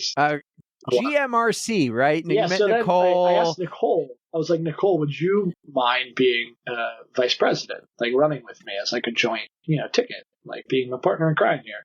She was like, absolutely, would love to do that. Which Tyler Bryant made me for GMRC. It's just quite the ticket. It's quite the ticket. Yeah, it does have a good ring to it. She's definitely the heart of the show for sure. Without Nicole, the club is a disaster. But anyways, the board is great. It's me, Nicole, Pete Madden, Nari, and Muriel. Yeah, they've been around since like the 70s or 80s as the Athletic Alliance Running Club, or AARC. And then they rebranded to Greater Manchester. I think that I have to go way back now, but was Mike Beeman like one of the founders of this club or in this club a long time ago, Erika? He was part of it. I feel like that is the club. It had a different name, and he said it became the Greater Manchester Running Club. I feel like that was Mike Beeman. Like Athletic Alliance something club. Yeah, like running club, I think. And we're talking the 70s. Yeah. Again, way predating me, right? In my time in GMRC. But what's funny about, a full circle moment that I had this past year as president in a really great way was we do these, we call them the kid fun runs on the track during the July. So keep tuned. We'll put info about that soon. But it's just a great way for kids of all ages from like. I even had a note about it. Yeah, Nice. exactly. So I have kids. Yeah, you got kids. See, you're probably happy. You and Ashley are happy that night when your kids come home and they're just that little bit more tuckered out. That's that, Yeah. just that much Unlike less work right for y'all to now. do. You're welcome. And like right now, I continuously see the light to their room turn on. I'm like, why is the light on? GMRC Why is is the like- light on? That's why I've disappeared 3 times. Little did you know, we also provide childcare on top of the running. It's just burning their energy. Whoa. So this is great. Wait, are you serious? So then this full circle moment happens this past year during the fun runs because when I was downsizing and moving into my apartment and getting rid of things and whatever, I found this box in my parents' attic of old running memorabilia when I was a child. And I had done the kid fun runs with GMRC as a kid and gotten some of the ribbons. Oh, no way. So I found some of the ribbons and I brought them to the kid fun runs with the board. And I was like, guys, look what I found. I found one of my ribbons from the fun runs. We've come full circle here. Awesome. But so that was really nice. And then just seeing the kiddos, doing it, it's like, wow, I was one of those kids and just passing on the happiness of running. I'm glad to be able to do it for my hometown, club and repping the hometown colors when I go abroad is really important for me when I run in other places. People are like, what's Greater Manchester Running Club? And I just think, well, let me tell you about GMRC. Like, here's what we do and here's what we're about. So I was really happy for somebody when they all asked me to do that. Yeah, and I ran unopposed, thankfully, because I do work in politics and I am pretty competitive, and I would have ran a pretty vigorous. Campaign, but a clean campaign, to be clear. I believe in clean. The Tyler Bryant ticket would have had no chance against the Knutson and Hamill ticket. I don't know, man. Have you've met Nicole many times? It would have gotten pretty down and dirty. You and Erika probably would have been like, I call people like Nicole small but mighty. She's just mighty. Like I just call her small. She's your coach. He's You're taking allowed to that say tactic. something. That should just tell you Eric's going the smear campaign kind of way. You There guys, it is. you guys dirty are the clean politician. ones. He's the smear campaigner. I'll turn into Joe Kelly, and I will just And No, I'm I'm gonna kidding. be I over would here never. like I would never. That would be I would safe. absolutely never. That would be a I good know, I Halloween know. costume for you. Be Joe Kelly. I was thinking Mr. Clean. There you go. All right, but no, seriously. All right. So let's say there's someone listening from Manchester who's not in GMRC. Yeah. If they were to join, what would they expect? What are the things? Do you have to sign up? Do you have to pay? Do you have track club workouts? do. What do you guys yeah, do? the perks. Tell us Literally, the perks. so many perks. So right T-shirts, now, we'll start with perks. hoodies, Free singlet. underwear. No underwear, sadly. But we do have free buffs, for anyone that comes to a track workout, comes hang out, it's free buff you can just have. We're getting new singlets in. There was a lot of talk about redesigning because the fit currently is it's not the greatest fit. I usually wear a medium for my singlets, and I've had to wear a large for this one. The medium was hugging me in all the wrong ways, and that's with being a pretty active runner. Yeah, I don't wear singlets because of that. But as far as stuff to do, I know the feeling. The workouts are Saturday morning. There's a group run, like a long run, usually from the Fit Lab parking lot in Manchester. Sometimes from the parking lot over at the CVS on Rite Aid, Mammoth Road there by the rail trail. We just kind of pick up the rail trail from there. So that's down the road from me. 7 a.m. Saturday, and then on the spring summer schedule, we got our 5:30 a.m. and p.m. Track workouts at Livingston Park in Manchester, right there by the pond. Anyone can show up. Anyone can join for that and just hop in and run with us. And that's all. You don't have to be a member. Don't be a member. All paces welcome. The Facebook page. There's like a few like random questions in there that someone who made the page a million years ago put in, but you can just say yes to all that for all I care. And we approve everyone. Like it's me and Nicole as the two admins and Muriel. Like we approve everyone on the page. It's a very open social page for everyone. We are working on a Venmo system to update and enhance our payment. How we do that. Usually, so right now dues are waived and we're just like people can just show up to stuff until that gets handled. but usually it is $30 a year for an individual. $35 covers a whole house. So let's say Eric and the whole family wanted to be members of There you go. GMRC. All you have to do is pay $35 and the whole house is covered and considered members. And, people that are considered members, you get, there's a great picture of us, our website. People that are considered members get a host of discounts at Runner's Alley. You get discounts at local breweries such as Stark Brewing and whatever the new burger place on Elm Street is. Because we did have a Bond Brewing and barbecue discount, and now it's rebranded into Bad Burger, I think is what it's called. Really? My office is right next to it. I still don't know what it's called. We can get a Humble Warrior discount. There you go, the whole discount section. That's cool. And dry needling as well. And we got to try that. It works. I do actually want to try. It painfully works. Like my buddy Ben, it works. And then a host of demos, like, different running companies come, like Saucony, On, Brooks, etc. Mm-hmm. They'll come to the track nights to demo their shoes and allow our members to demo those shoes. We have like pizza sometimes at track. And it's just, I think that the biggest thing is it's a very community-based club. Like, there's fast people, there's not so fast people. It's just a broad range of athletes and types.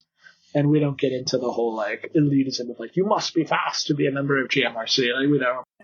I'm not fast. People are like, you're so fast, look at your times. And I'm like, do you see the people I run with? I'm really not, though. Like, fast is a relative. I've come to find out. You run with us, you'll feel fast. Fast is relative in the running True. world, In my opinion. Yeah.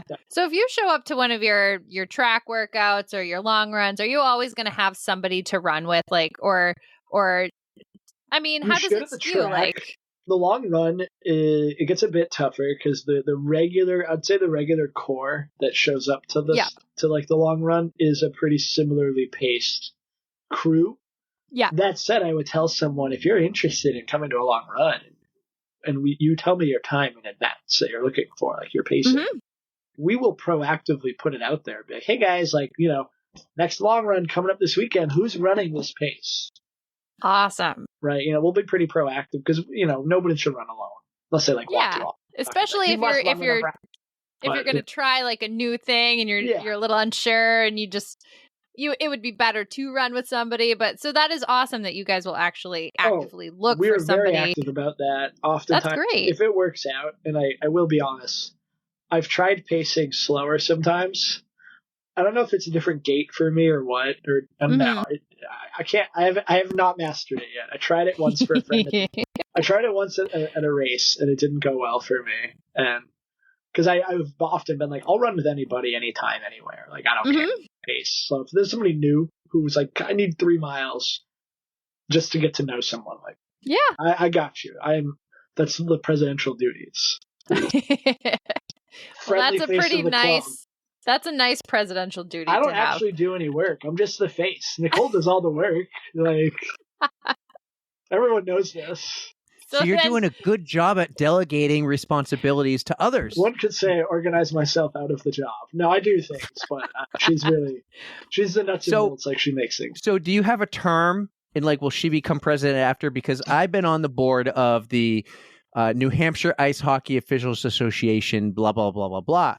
And everyone has terms. So, like, you would be second VP for 2 years, VP for 2, then you're president for 2. Yeah. And you do all the board meetings. We have all our executive board meetings. Do you have those kind of like behind the scenes meetings with everyone on the board?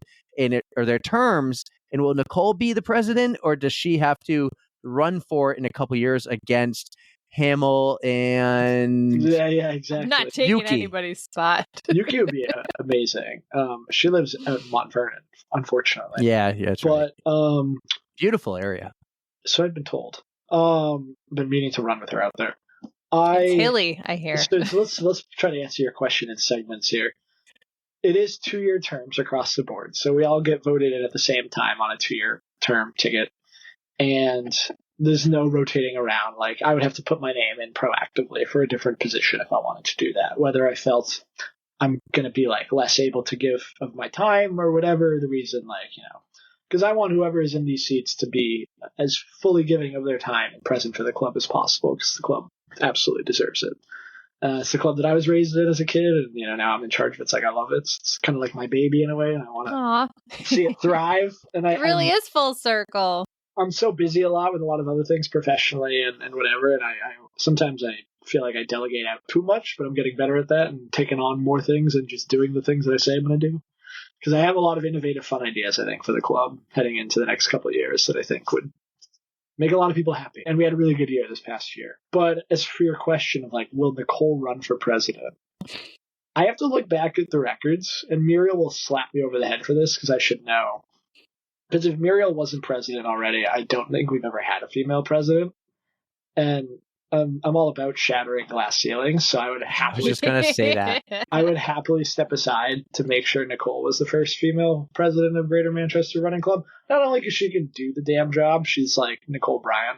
For all of us that are lucky enough to know her, obviously we know this. Mm-hmm. For all the short jokes, she's pretty awesome. She's very awesome, very For awesome. putting up Even with though your we shit, give each she's other awesome. shit all the time. It's like we are the ultimate sibling dynamic of giving each other shit, just like all the time. And she loves the club. Absolutely love the club. I got some serious goals coming up that could actually kill me. So yeah, Should we get into some of that? Hear about what you got coming up? I'm excited. I mean, it's good fodder for the pod. So you dropped Argentina, so let's just start there because I'm very curious about what you have going on in Argentina. Yeah. Well, you have a friend who lives there. You said you helped a friend move. Mm-hmm. Is that like, I'm connecting dots here? You are. Are you going to visit a friend and run in a race? I am. 2 birds with 1 stone. I have a friend that lives down there now. She just moved there, as you know. I can just drop her off there. So I'm visiting down there, and then I found in classic Blake fashion a 21K, half marathon. Excellent. And according to her, Buenos Aires is very flat. And it coincides perfectly with like the tail end of the first month of my next marathon training plan. So I'm like, that actually works out pretty well to, like, all things considered, be able to run a half in another continent and enjoy that. And that's super cool. Make it part of training. And the seasons are flipped because of, it being South America. So in August, it's like their winter. So it's not even like I'm going there and it's like, this hot, steamy, South American, whatever. It's like 40, 50, whatever. That's pretty kind of prime, perfect running weather. Yeah. Yeah, like pretty prime. So that's in August. Yeah, I'm looking forward to that. That'll be a great experience. Cool. And then I'm doing that little hill in Bretton Woods in June. Gonna do that little guy called Mount Washington because my friends. You're doing Mount Washington? Yeah, my friends are terrible influences, and then I in turn am a terrible influence. So I have this really good friend in the running community, who a lot of your listeners may know, Mike Bayu. I don't know if you guys know Mike. He's an intense guy. He loves running. For as much as Yuki loves dressing up to run, Mike just loves running. And he does Mount Washington every year. And he was like, the only way you get in is you do this race, this race, this race, and this race, and then you enter. Or you do this. Or Tom and Ellen Raffio, and you become their friend. And I did actually end up becoming Tom and Ellen's friend, not because I wanted to get into the racing, because they're good people if you've had a chance to meet them. You should totally have them on, by the way. They would have great stories to share. But, so Tom and Ellen were like, do you want to be on the Delta Dental team? And I was like, absolutely. It gets me in? Yes. Because it's such a bucket list thing, right? Like, how often do you get to be like, I ran up Mount Washington? Like, yeah, you got this car climb Mount Washington. That's great. These quads climb Mount Washington. There you go. I don't know. Get that tattooed on me. But, so it'll be like a once-in-a-lifetime thing. Just say I did it with some friends. Well, you know who else is running up? Not my better half. You are too? Not me. Nice. I am. And Nicole's your coach, right? She is. So I'm very curious to see when she has you starting. Because I haven't started yet. I've been nursing an injury. We've kind of started, but I need to do more hills. Lindsay. So I guess I'm ruining it. Lindsay was saying the other day, we need to go on a brunch run, Erika. But the brunch run is on hills.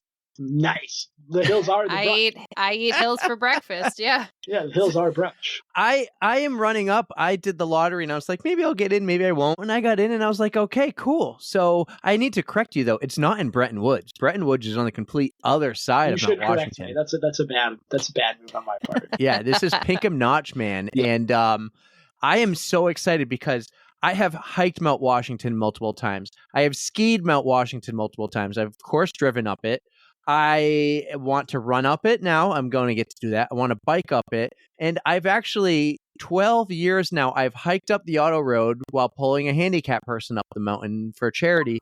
So Mount Washington is like my spot, and I am really excited to run up this mountain, no matter how fast or slow I do it. So it's funny you say that last bit, because I asked Mike that. I was like, you do this every year. Like, what do I expect out of this thing? Mhm. He's like, well, it's by and large, right, with a huge asterisk next to it.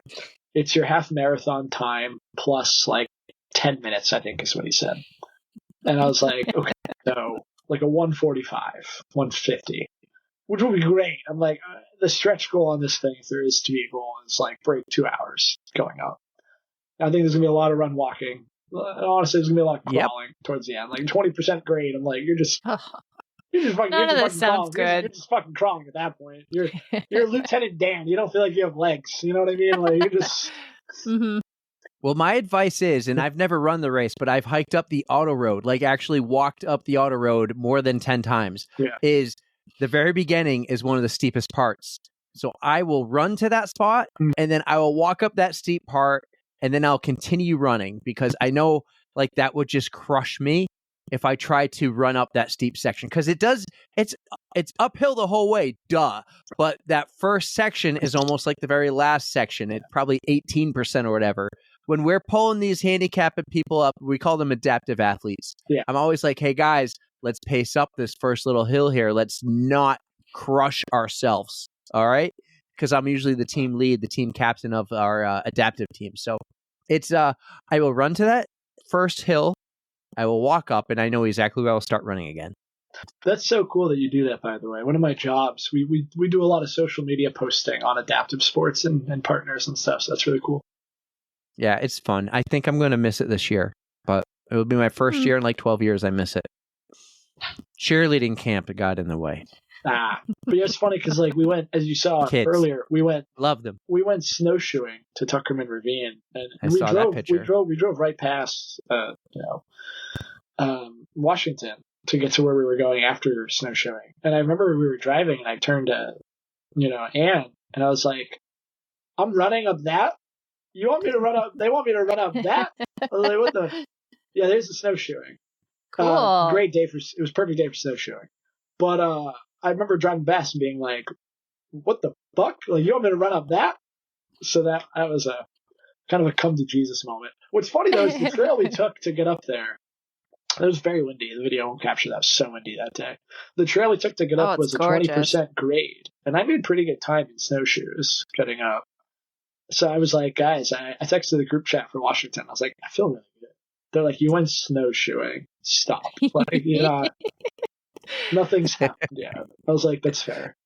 But yeah, I need to get snowshoeing more often. I had borrowed those actually from Ellen Raffio. So, What's cool is I've skied that. big up. Oh, really? Tux? Yep. A couple times. We were watching people come down. I was like, no way. She had a couple friends that It's did not it that once, bad. I think, that day, but I was Steep, like, no way. but Steep. I don't ski. I'm going to try next winter. I've promised myself. Next winter I will give skiing it's a the shot. best. Yeah, it'd be a good little break. Some, Cross it's awesome. training, I right? love it. Yeah. I just don't want to get hurt doing something I don't know how to do. Whereas like running, I know I'm going to get hurt doing it, but at least I know what I'm doing. I expect the hurt there, and it's fine.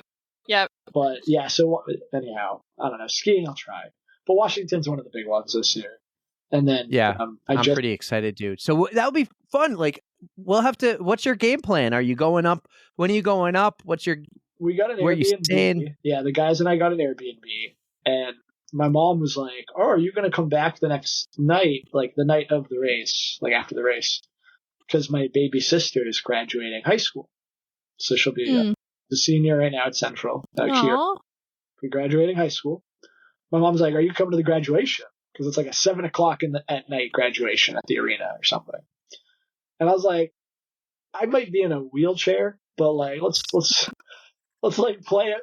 Let's play that by ear. Like, because we got an Airbnb, up in the area, so we'll be up there the night before. And Delta Dental does like a team dinner or whatever the night before, and then yeah, well, we have team buses, I guess, that bring us to the start and bring us down from Nice. the summit.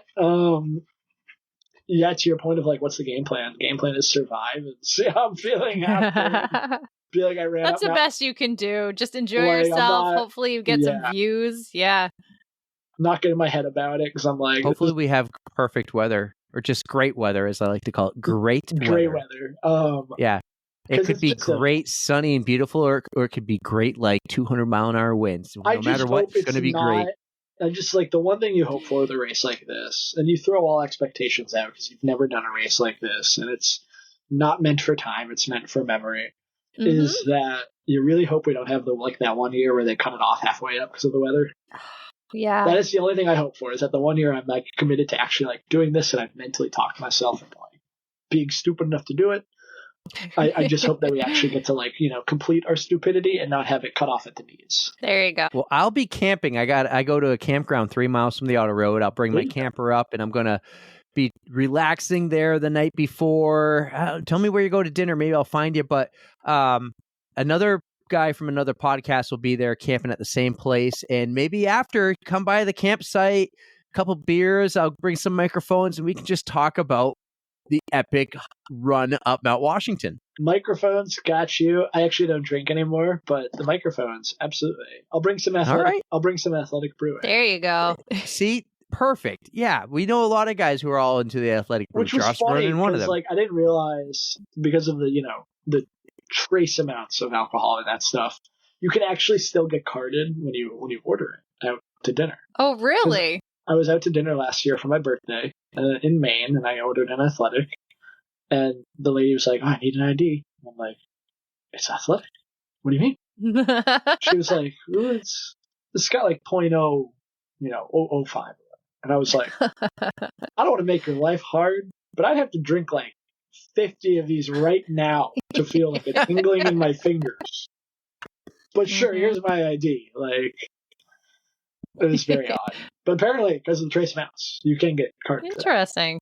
I don't think I realized. But that's a big race on my docket. And then well, you said you're going to be marathon training again, or like your half is going to count towards training. So what marathon do you have on the docket?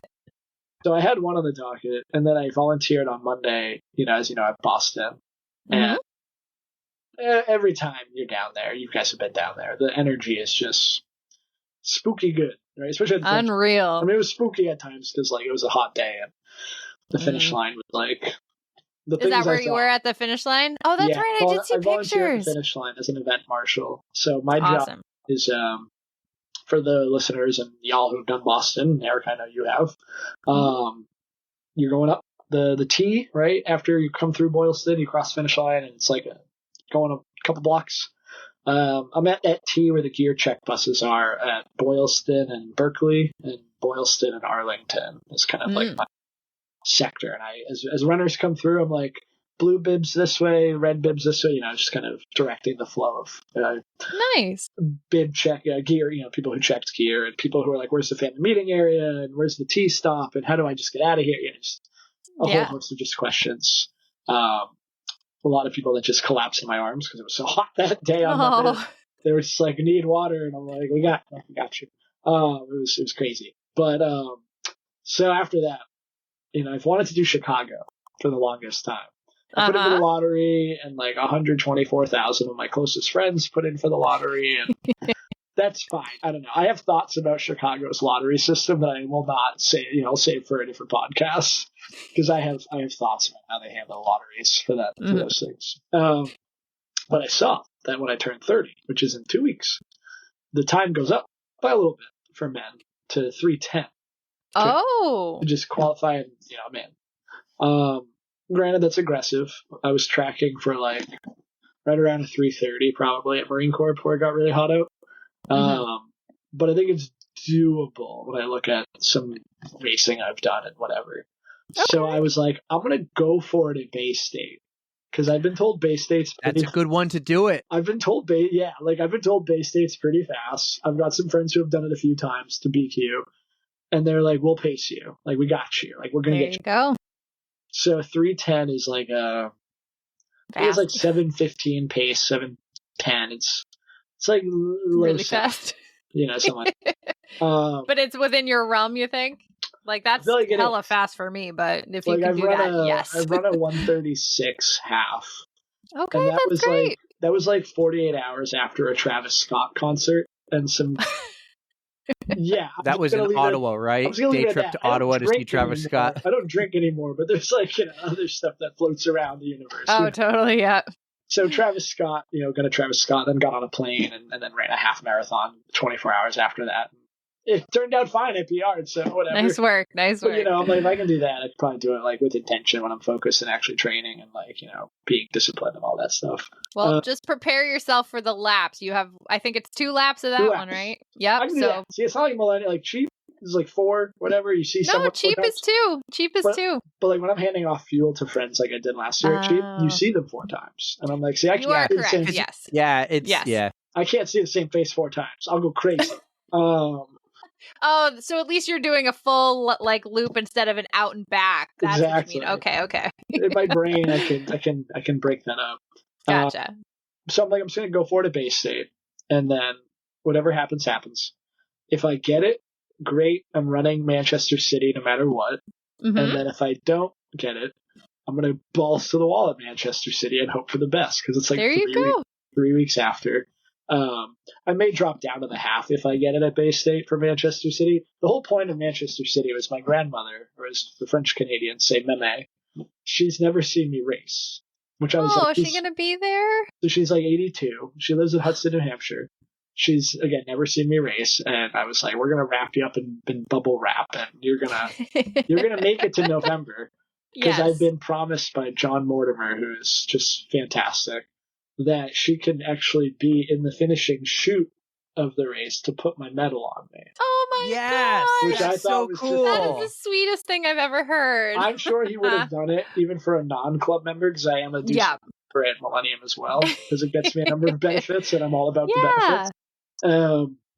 But that customer service and that just amazing. Like it goes beyond customer service. Like it's way to go, John. It really means a lot to me. Yeah, that's awesome. And Jen was in the room when he promised it, so he can't like forget he promised it. There you go. You gotta get the backup. There's another Mortimer on hand to. There you go. I had both Mortimers, but Bay State and Manchester City. That's gonna be so sweet.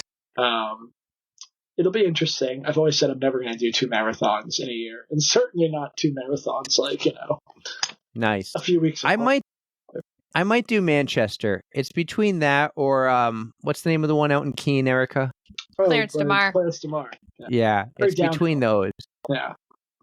Well, I've done them both, and I can say I definitely liked Clarence DeMar better than Manchester. But I want redemption on Manchester, they've though. They've changed the course since I've done it, and I mean, I can't say if it's any better now, but I didn't like it. I didn't like the whole switching from pavement to the rail trail where it's unpaved. And yeah, I can't do rail trails that well. I mean, I'll do them, wasn't but my favorite. I like them. Have you done the New England half marathon in October? That one in Concord. Yeah, the starts at the farm and that one little tiny piece. Yeah, so it's a great race for 10 miles because you're downhill. Like who doesn't love it? And then you go up the little hospital hill, which after all that downhill, even a little that is a big hill. That hill feels like a hill. And then you transition into this rail trail, which could or could not be clean and maintained, whatever. And it's just you really lose time out there. I think the fast guys are fast and they figured it out, but I lose time every time out on that section of the. I can definitely attest to that. That was tricky, and I don't think I knew about it beforehand, and I just kind of came across it and was kind of floored. I was like, what is this? And I was wearing the Nike Vaporflies, and those don't have good tread, and I'm slipping all over the rocks, and it's kind of a shit show. But I mean, the race is still great. Had a good time, but it throws a little wrench in your plan. It's funny how you describe that, the shit show, and it was a great time though, because I described my first marathon like that when I did Marine Corps, where it just kind of fell apart in every way. That was your first. Blake? Yes, sir. Spare no details. Oh, it was brutal. Yeah, I won't hold back. Dude, it was a fucking bloodbath out there. So that was my first marathon. Because, I was running for a while, right? I had been running at that point Mhm. for like a year and a half, like doing half marathons, being pretty fast, whatever. And I've seen all my friends doing marathons, and I'm like, I feel like I just got to scratch the itch at some point. Just do the thing. And I had other friends being like, you can totally do it. Like, you can just do it right now. You don't have to train. Like, just do it. You're really good at running. I'm like, well, no, I'm going to train. I'm not that stupid. Yeah, Like, okay. I was like, But, they were like, you've done a half. You can do a full. And I'm like, I get where they're coming with that mindset of like, you can just progressively gaslight the body into doing some really crazy shit. That's all running is. Really. Oh, I like how you worded that. You gaslight the body into it. Running is just gaslighting the body into doing some insane shit at the end of the day. That's what we do. But so finally I was like, I'm going to do a marathon. And I was like looking around, and I knew the majors obviously were there, but they're harder to get into for obvious reasons. And then I was like, Marine Corps. That seems like a pretty big major marathon. It's well known. It'll be well run, like operationally speaking. And some pretty famous people have run it. And my grandfather was an Army guy, admittedly, but the Army doesn't have a marathon, so that's not my fault. But I joked with some members of the family who are Army, and I was like, I know, guys, it's the Marines, but they're the only ones with the 26.2, so they understood. They forgave me for that one. What year was this? This was this past one. This was 2023. The Marine Corps. And I was great training cycle, pretty much like had a completely healthy. Yeah, there it is. Some great shots. Glad I paid for the photo package because it was really unique opportunity for some of the photos. Hot as balls. Like end of October. If you zoom in on one of them, not that one. I'm not zooming in. No, there's one of them though. If you zoom in, that you can actually see the bloody nipples, which we'll get to. Wait, you had the bloody nipples, or I don't have to zoom in to see. Oh no! There he is. So Blake, There's what the are we face. talking for heat? Like, how hot did it actually get that So day? it got up to, from what I remember, it got up to like 80-ish degrees base temperature. Oh my god! And then that's good. Your poor nips. At least you're smiling. Smiling through the pain, because I was in pain at that point for sure. I kind of remember the mile marker. That's after 16, I think. But and the humidity was like 85%. Like it was hot. Oh god, yeah, so, that's like, brutal. After mile like 15 or 16, my hip flexors started locking up on me, and then my calves started locking up, my quads started locking up. But I was still pretty good. Like I finished my 18 miles faster than my training 18 miles. That was pretty good. But then like once the calves really locked up on me, I was like, oh, these could blow at like any time. Like I could just keep going. No. Just like there it goes. He's everywhere. Oh my god. And I was like, I want to finish this race. I will definitely have to adjust in the moment like expectations for the time. But I was like, I must finish this race. And I was seeing just like the scariest shit out there on the course, like the little medical cart zipping around, picking people up off the pavements, people that looked like me, like my fitness age, my age, running ability, whatever, like running along, and then just like they got sniped from behind by a rifleman. They just they just drop, and I'm like, holy shit! Like, am I next? Like what's happening? Because that heat just creeps up on you, it really right? Creeps up. A lot of what I heard from Boston this year, for sure, and because I was having a lot of those same symptoms, I was like kind of getting in my head about it. Like, am I next? Like, am I about to go down here? Oh no! Really brutal fashion. I heard they airlifted someone off the course, like to a hospital. Oh my god, that's terrifying. That's how bad it got. By mile like 22 or 23, I made friends with this kid who looked around my age, and we were both like run, walk, hobbling at the same time, like pretty much in the same, the pain cave, as we call it, right? Yeah. And got his name and introduced myself, said where I was from, he said where he was from. And I was like, we're going to finish this marathon. Like, we got this. And we walked together for a while. He's like, I don't want to cost you sub 4, like, just go. And I was like, no, put your arm around me. Like, we're going to get you as close to the finish as we can get you. So I put his arm around me, and I chucked my empty water bottle away, and I was like, it's a $20 bottle. Whatever. Yeah. And I carried him for a while, and he's like, go. And I was like, all right, as long as you're sure. I ran up that little hill for anyone who's done Marine Corps. they throw a little hill in right at the end at like the 26 But mile. of course. There's a little hill to climb to get to the finish. And I did manage that climb and turned around, and he finished as well, which was great. Great. But I made the rookie move of not moving after crossing the finish line. So all the blood just like soared to my brain at once. And I just dropped like a sack of potatoes and had to get carried to medical by these big Marines, which was pretty fun. I'm not gonna lie. That was nice. After 26 miles of hell, it was nice to just have someone carried. I'm not gonna lie. So for all the damsels in distress out there, I get it. I get it. But yeah, they were like doing the IV with me. They were like, "What's your name? How old you are?" I got my age wrong. It was great. Within a week of and I couldn't do stairs for a while. Going up wasn't the problem, actually. It's going down that was the problem. People are always like, going upstairs sucks. I'm like, going up was aces. No. Going down, fucking miserable. Down is the worst. I feel like a fucking penguin waddling down the stairs when I'm. You have to go backwards sometimes.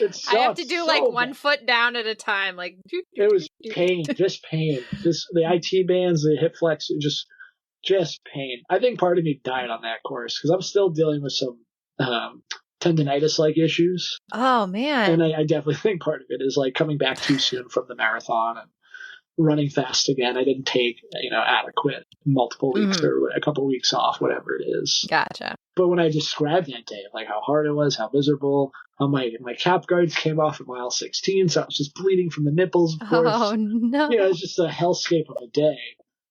But I'm like, I would do it. It took me a week to be like, I would do another marathon. I would totally do it again. Let's go do it right now. Yeah. And my friend was like, she at one point she was like, why? Like, it's so miserable the way you made it. Why? And I was like, honestly, because for me, running has brought me a lot of mental health and a lot of mental peace and joy. Yes. As someone who actively battles depression, I like being out there with my thoughts, my miles, my pace, doing my thing. It's brought me a community, obviously. Like the only reason I'm on podcast is from running. And like a ton of family and friends that are now like family, and honestly, in some ways are better than some family members. But not Eric. He's a good family. But he's not even here right now to listen to that. He's not hearing the nice things I'm saying about him. But I think mental health is such a huge part of the sport. I mean, especially at we see at the top of the sport, obviously, with the multi-sidles and the Bates and we talk about the expectations for women in society in general. Never mind a woman at the top of a sport. Like this one. I just got done reading. You read "Good for a Girl" by Lauren Fleshman. I have it in my Audible playlist, but I have not read it yet. It's so good. I was very happy to have bought like an actual copy and read it. It's on my shelf. Not just as a runner, but also as a man in society. I think it was really important to read. It was funny because I kept turning to the woman I was dating, and I was like, "Did you know that women's periods work like this?" And she was like, "I hope she did, right?" She was like, "Yeah, I did." She's grateful that I'm like, absorbing that info. She was like, "I did," and it's like, "Oh my god!" But just a whole host of things. And that's why running, right? Like the mental health side, like the why I do it, the why we do it side. I think we all have a different why. Definitely. What our why is, and it makes me feel alive and brings me joy. That's excellent. I was running hills with my friend the other day who does not run, but to her credit, she was like, "I'll go on a run with you." And I was like, amazing. Take it. Magic words to a runner to make us happy, as if like you'll just go on a run with us. Absolutely. And she was like, "You are so happy about running up these hills." We're outside moving our bodies. What's not to love? Like, yeah, it's nice to be able to get to do something. We don't have to, but we get to. That's one thing I picked up from Maurice. We just had him on the podcast. He's been on a couple of times, and he's just so positive and grateful every day. And that's one thing that I like to take away from the sport. Also, just that no, we don't have to do it, but we get to, and that is a blessing that we should all just take advantage of if we can. And it's just a great message. Whether you're running for one reason or another, it's a privilege. And I've always said, I don't know if you feel like this, but based on that, I feel like you probably do. The day it feels like a chore or a job, I'm not doing it. Like I will, You get it. There's like too many running shoes right to my left right here. There's like this clutch of shoes here. I have my fair share. Yep. It's bad. I definitely outnumber most of the women I date when they come over. They're like, "Oh, you have like a lot of shoes." I'm like, well, I am a runner, so yeah. Yeah, But we go through a lot. the day that it's like a chore or a job, I will just bin every single one of these shoes to the Goodwill store and drop them off. Like, I'm not doing it. Yep. Even during a really hard training cycle, because like summer training is like not fun all the time. No, no. It was always fun, or like I always felt good at the end of it, like a proper type 2 activity where it's like, this sucks during the moment, and then you're done. You're like, I feel like I'm on top of the world. You feel so good, right? You know, it's like, yeah, it's remembering your why. Like, why do you do it? And that's also one thing that Eric and I have talked about, that we do this podcast for fun. Like, we want to bring the running community together. We want to, we have all these goals that we're aiming for. But once it starts to feel like work and not be fun anymore, it's just going to be the natural stopping point for us. So I'm hoping that we keep it going. I'm hoping that it stays fun. This is such a like awesome opportunity for us. We get to speak to awesome people like you, and it is a real blast. But I totally agree with you on the running front. Once it just becomes not fun anymore, it's like, what's the point? Right. You know, the whole mindfulness thing has been a long journey for me to come to it. I think that getting sober definitely helped. And I actually started doing yoga at the same time as I'm getting sober. And it was crazy, by the way, just on that front. Like, did that bring you like mental clarity too? A lot of mental clarity. The fact that I was a runner who wasn't doing hot yoga though before is crazy to me. Because Are you saying I should jump on the bandwagon? I don't do like, enough I've never stretching. been more injury free, and I'm a little beat up right now. But I came out of a pretty rugged 2023. Yeah. I just never gave my body a chance to recover because I'm a maniac. But the physical benefits of yoga for running, for sure. I used to have off again, on again soft tissue issues like quad strains and stuff. Yeah. And once I started hot yoga, like, God, have not had a quad strain in like a year and a half. That's great. I've had other issues here and there that like crop up from running because that'll just happen with mileage stacking. But, you know, to not have like a chronic thing pop up is like a blessed relief once you can actually like name it, definitely cure it, and get rid of it. But yeah, like not drinking definitely brought a lot of mental clarity. Yoga brings a lot of mental clarity, and just practicing mindfulness. I actually have started running like 50% less of the time with music because I've been trying to be present with myself and like checking with my body and my brain and just kind of being, like, just the act of being wherever you are. I think is a really important. Enjoying your surroundings and. Yeah, I've been really working on that. Yeah, you can dial into yourself too. Like you can listen to your breathing. A lot of people we've talked to can do that, but I'm just one of those people. Like I need a little something in the background, like driving my footfalls, and I don't like to listen to myself breathe, but I appreciate people who can. Yeah. Like if I'm out on the rail trail just running for peace and like an easy 7 or 8 or 9, like I can probably go without music. If I'm like on the track and needing to like hit splits or something, okay, I probably need some music to like get into the proper headspace. But by and large, it's been a recent thing, but I've had people in my life that have come in and helped me practice being more centered and being more mindful and helping me be more emotionally attuned, I think, is a big thing. And it's helped my running a lot, for sure. Excellent. So we had touched upon a little bit that you don't drink anymore. Was that just a personal choice? Like you just decided it wasn't serving you anymore, or what was your reasoning for giving up drinking? Yeah, I mean, there's probably like a whole host of reasons for giving it up. To your point, it wasn't serving me anymore. It was becoming a dependency issue with certain things in life. Like if something difficult came up, or whether it be work or personal or whatever, it was easy to turn to the bottle. And honestly, and most runners are pretty good about this, but drinking culture with running is like astounding to me when I'm at races. How more of us aren't just like full blown alcoholics is my like. I mean, we've all been there at a finish line, celebration party, whatever. I mean, 99% of the races we run, you get a free beer ticket, so there's that right off the bat. And you're drinking that beer at like 9 o'clock in the morning. Like, drinking that beer super early, and of course, like no one ever stops it's at normal. Like, right? When I was drinking and going to these races, I would drink one beer would turn into like 5 beers and a couple shots or something. You know, it was It's just the social setting. Like you just get kind of carried away. 100%.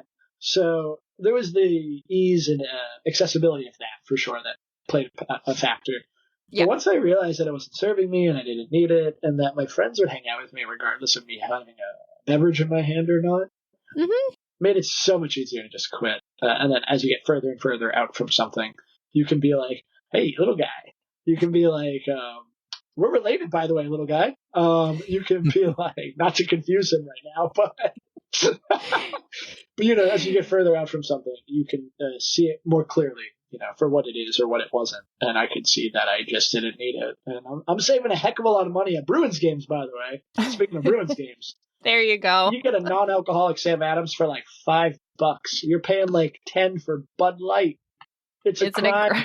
It's so bad. It's so bad. See, I not could to be in a hate, cup and I could charge you $10 for that. It's the same thing as Bud Light. Basically. not to hate on the non-alcoholic brews, but I don't even drink much more at a Bruins game because I spend like It is so expensive. a month's savings just to go to the game. Yeah. But I'll just do water. I'll have a couple beers at Sullivan's Tap before, then water. Perfect. Yeah, that's all I need. See, even though This guy will not go to bed, and now his brother's upset that I took him out of the Because he room. heard cool people talking in the other room. They're up way too late. You know, they didn't get a nap today, and then they napped way too late, and I tried to keep them up, but it was impossible. So then he tried to put them to bed early, and then they wake up. It's just a twin. Listen, this is the best form of birth control, is they come in multiples sometimes. There you go. Just one and done. Yep. So this is Tyler here. A great name, Tyler. Well, I guess, yeah, I was like Tyler. No, but the hospital did think we were weird because they put the last name of the birth mother, which is Tyler. That's why I was like, wait, Tyler. And they're like, Tyler. Did they seriously just name their kid Tyler? Just Tyler squared at that point. Like, let's get all scientific with it. Yeah. I love it. I have no clue where we are because I've missed like the last 15 minutes. Drinking. You missed the heavy stuff. Oh, I caught the end of that. I caught the tail end. You missed some really good stuff, I think. Actually, well, I'll get to hear it when I edit it. Yeah, you'll be the editor, actually. But I just have to say that I totally Erika to see if she can run the show without me. I did just fine, thank you. But I just want to say that I appreciate your decision to know what's good for your body, to give up what wasn't serving you. I mean, I do drink occasionally, but I will never judge anybody for not drinking for one reason or another. It's not my business, and you're going to do you, I'm going to do me, and that's just, as long as we can be happy together, that's all I care about. That's the thing, right? It's like not foisting your lifestyle on someone else. Exactly. Like, you're doing you and you're happy and they're doing them and they're happy. Great. Leave it at that. That just Usually says, people are happy when they're doing something. Well, usually. But that's just my mindset. Like, I just want everybody to be happy. And that's why I can't go into politics, because I would be very sad because everybody just argues. Oh, it's tough. Like, I used to do campaigns for a while, which was like just candidate specific, like working towards electing this one person. Yes. And it got harder and harder to look in the mirror, both with like being able to tell people like, elect this person and your life will get better. Like, no, it fucking won't. And I'm sorry to swear at the little kid there, teaching him bad language at a young age. Yeah, I know. Perfect. Yeah. But it's like, no, they fucking won't. And don't get me wrong, there are good people in politics. I am not a political, cynicist by any stretch of the imagination. I work in it. But I work for a nonprofit now that focuses on the issues. So we tackle like raising the minimum wage or building up more accessible and truly affordable housing, immigration work. I can sleep at night working on those sorts of issues because it's issues that A, I care about and are near and dear to my heart. Yeah. And B, I don't know, it just makes more of a tangible impact in people's lives when we win on an issue or move an issue than like electing some bureaucrat that's just making money at the end of the day and not actually doing anything. That's true. I'm glad you pivoted because it seems like you're really enjoying what you do, and I'm glad that it lets you sleep at night. It does. Especially during marathon training. It was interesting training for there marathon. You go. And having we still do some adjacent election work. around the issues. So that was like, the marathon was like a week and a half before the election. And I was like, oh. That's crunch time, right? That's like So it was end of quarter a business. bit stressful. There was some, I don't know how I pulled off that training block towards the tail end of making that happen. Yeah. And like having to travel for work sometimes made it tricky. Like I went to Denver in September.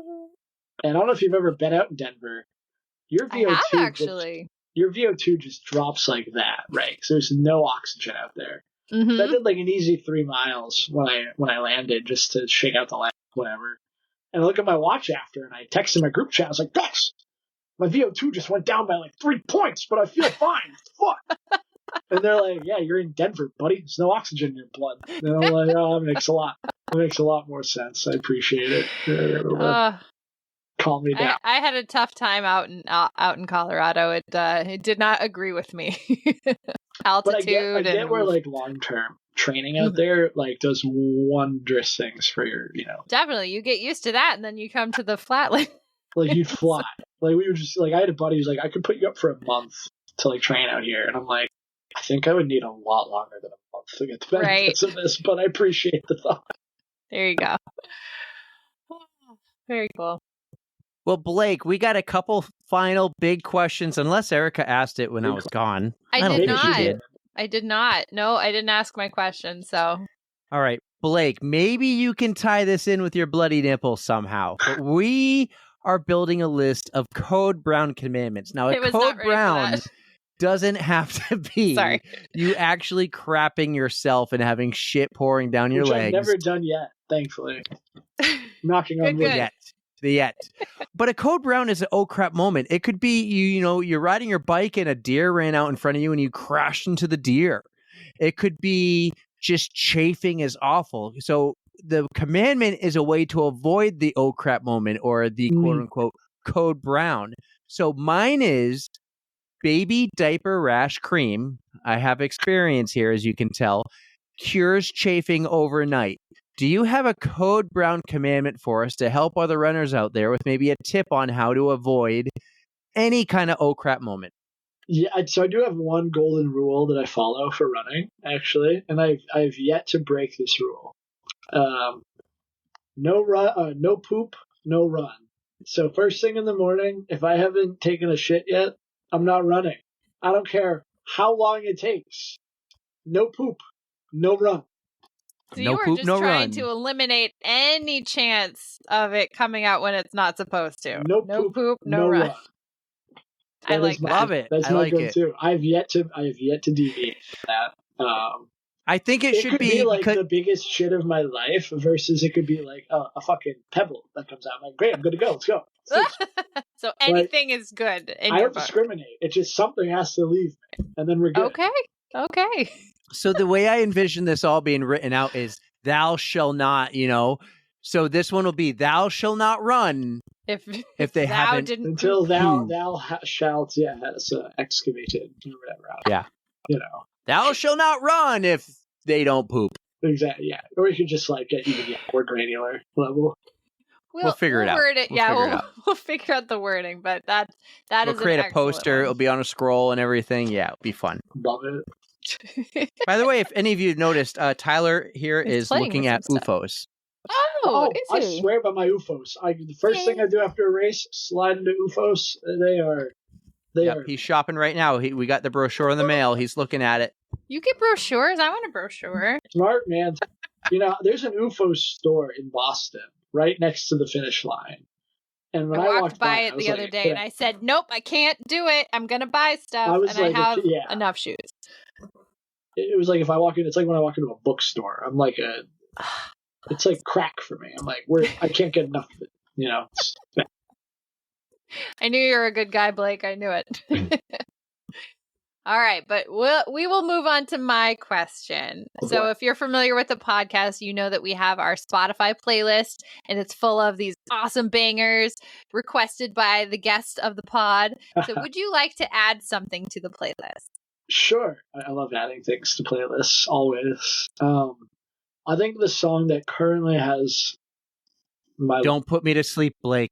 Don't do it. It shouldn't. I've had a few. I've been running to the playlist, and occasionally I send it I to don't know if Erika. I I would go, run to "Who it. picked this No, song?" actually, I have run to it in the last week because I've been in my feelings with it. So it's called All My Love by Noah Kahan, actually. So it's You saying don't have that one, so it's definitely all yours. nice. So yeah, All My Love. It's a really lovely song, depending on how you interpret it. Like any song, it's up to interpretation. But I've had some life shifts lately, and it's a song that's been on my mind lately. So that's my. Okay.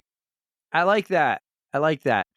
Blake, this was a lot of fun. This was kind of an adventure. You tried to use Safari first. You're a fruit user. And then my babies wouldn't go to sleep. So that was tough because they didn't get a proper nap today at the right time. And back and forth and all this. And I'm in and I'm out. And this is a lot of fun, though. I still had fun. This podcast is an adventure. And this was just a new one. It's fun, dude. I appreciate it. I have one more thing I want to show you. Please. I found this during all my research while we were talking on the pod, and I have a picture to share. I hope it's pre-braces, Blake. Oh. It's me. It's us. Yeah, It's the two of you. That's Cigna. Now I gotta go find braces, Blake. Is this We Yeah, gotta this is find Cigna. we gotta find the Yuki one. It's probably on her page, but No, that's I think okay. it is on mine. Is it on yours too? It's right there. It's got to be. Wait, Right there. Yeah, I have it in the back. Yeah, Okay, cool. She's behind Aaron. Yeah, she's behind my buddy. Love it. Yep. So there's the Eucanator. Yeah. It was The awesome. Yukinator. Oh, What did the person who shall not be named called it? The PY? The BY? Oh, yeah, right. He calls it a B. I got a B. I'm getting better at BYs lately. I got a BY. I've been BYing more lately. I've been working really hard, and the hard work is, How is your? Why do they call it the? I guess I get it. I was going to say just call it the buy. I got a buy. I gotta call it a BY. Beat Yuki. The BY. I got it. Yep. Yeah. She a lot of always fun. rolls her eyes. She's a good sport. She's awesome. She was great on the pod a few weeks ago. You're awesome, man. I can't wait. So we'll see each other in a couple weeks from the point that this drops at Mount Washington. And we'll see each other more because we're in the area. Maybe since anyone can go to those track nights, You should show maybe up. one of those track nights I'll show up. That's what I told people. I'm like, don't be put off by faster people. Do you really have babysitters? Because I will show up and bring these boys every time. We have people that don't run. They're just there to support, and they'll happily watch kids. I'm sure. Half the time, because of my schedule, I don't do the running. I'm there to take pictures and make some announcements or whatever. And then Nicole gets to look cool and actually do the running. I'm just there for like, yeah, woo, go team. Your president. It's one of my favorite things that I like to do is I will go to races that our members are taking part in if I can make it work, and I will cheer on our runners. And I'm known as being quite vocal in my cheering. I'm like a maniac, actually, of a cheering section. excellent. So if you join the club, you might get that free cheering section. Might I suggest you buy a very cheap Amazon megaphone for events like that? It's worth It's not a bad idea, but I feel like So worth it. Nicole might kill you for putting the idea of a megaphone in my head. Because me with a megaphone is like, that's like, I don't know. It That's can't be kinda any like worse than Eric with That's like Sauron getting the One Ring, right? Like you're giving a kid, you're like me, the megaphone. I think we'd get along great at a race together with two megaphones. It You and would me. be a lot. It would be a lot. The dynamic would be like dueling megaphones. Oh, I love it. I'm like golden retriever meets goblin energy. It's kind of my vibe. So All I need to do is stand behind you guys and not in front of the. yeah, you'll be fine. Then you'll be good. That was my one mistake when we were at Boston, but we'll be all good. But thank you guys so much for having me on. This was great. I've been looking forward to this for a while. It was our pleasure, and I'm glad Glad to that Larry finally make it happen. Larry David couldn't stop you this time. Larry David cannot stop us, and I was glad to talk about all of it. And you guys have cultivated a really fun, important space for the running community. Thank you. And I was just so happy to be asked to be on and to share some of my story. And Well, hey, whenever you want to share more, you just let us know, and we're happy to have you I'll back. hop back on for a sequel. But you do know it's about a 6-month turn time. No bad first date stories at the next one. I promise. There you go. I don't Just have the to- good ones. The good ones. It doesn't have to be like perfect. Just good stories. That's what we want. New Good, Year's Eve- bad, New- ugly, New sad, Year's Eve is funny. New Year's Eve is a great night. That's all I'll say. That's my story. New Year's Eve. All right, we're gonna have you on Early January. That's funny. Time. All right. But This was a lot of fun. It was a wild adventure at times for me. The Bruins were playing in the playoffs. Tommy and Tyler wouldn't sleep. I couldn't get my words out during the intro, but it was a lot of fun. we made it. It was a lot of fun. I'm glad we learned a little bit more about Greater Manchester Running Club. We can show Appreciate up on Wednesdays without being a member. We learned that Nicole is just more amazing always. And I'm going to see you in a couple weeks at the Mount Washington Road Race. So let's talk more before then, all right? It's just one hill. That's all it is, Eric. It's just one hill. It's one hill. It's just a hill. It's just a hill. Perfect. Get over it. That's what one of my All friends. right. There you It go. was a lot of fun. It was right. a lot of fun. We'll talk soon, guys. I really hope you enjoyed that. Blake Tyler on the On the Runs podcast. Thank you, guys. Thank you, Blake. How awesome are you? I had such a fun time talking to you, especially when Eric disappeared. So if Disappeared. you want to It chat wasn't- anytime, I'm game. Yeah, I did not disappear as often as I thought I did, but it was really cool. No, but you we handled still it. had a You nice did a good job. conversation before. See, I can Yeah. occasionally handle things when you're not around, but like Yeah. I prefer to have you here. I prefer to have you too. We learned. Oh, it was a disaster when you were not here once. Oh yeah. It was a No disaster. need to relive it. My internet's that great never now. even made it onto the airwaves. It was that much of a disaster. Mm. I couldn't freaking figure it out without you. So I couldn't do this without you. But But I'm glad Blake rolled with it. We were all good. He was fun to talk to. He's an awesome guy. He's got some great things coming up. yeah, So Google him just- as you'll learn. Joe Kelly. You know, him and Joe Kelly had Oh a my little gosh. Twitter battle once. It was awesome. amazing. It was fun bringing it up before, like in the before we recorded. It was a lot of fun. Blake and I are running up Mount Washington, and I've been really enjoying my Mount Washington training. And I will say that yesterday I ran up Unsanunik 3.5 times. I say half because I actually parked in the middle to force Oh. me to do it right. Oh, But he did it the day before, and he might have run it faster than me, but I didn't puke. he puked? No way. He puked. He told me Oh. we were talking the other night, going over the photos and everything, and he told me, yeah, he yacked, he puked, he lost his Wow. breakfast. Wow. You have to be putting in some real effort if you're going to hurl. So, Oh, you know what? good for you Yeah, guys. it means he was working a lot harder than me too. So I mean, still, but yeah, that you guys are going to have a blast. That's coming up. Oh, you guys have less than a month. yeah, June 15th. It's going to be a lot of fun. We're taking a There little you go. podcast break immediately after, so I'll have my recap. And then we're taking a little break. There'll still be the weekly content, but you Mm-hmm. won't hear from Erika or I for probably 3 weeks. Actually, that's a lie. You will, but there'll be a pre-recorded episode we're doing. Just us. That- It's going to be a lot of fun where you will be getting your big Foundation. gift. My big gift. Stop it with the Big gifts, damn it. I got a big gift for you. But Mount Washington, I'm super excited. Yeah, you've got that, and then my Yeti's right after. I've actually really been digging and enjoying this hill training. Like I've been going to McIntyre and crushing it up there and working really hard on Sununic. And so I've been talking to Blake and Sammy, and they ran up it the other day. And so I was actually running off of Sammy sent me her splits, and I did it one time and I go, okay, your slowest time was like a 13:21. And because she's wicked fast. I mean, Blake and Sammy are like in their 20s and in their prime. They're very fast, yeah. Right. So And- hold on though, when you're talking splits, like how long is this? Like It's a little over a mileage-wise? mile okay, up on Sununic. And so Yeah, yeah, I that's- said, that I'm like I had no idea what a good split would be. So okay, I now don't at least even have know some either. context. but I had something to work off, and I said, my goal is to beat your slowest.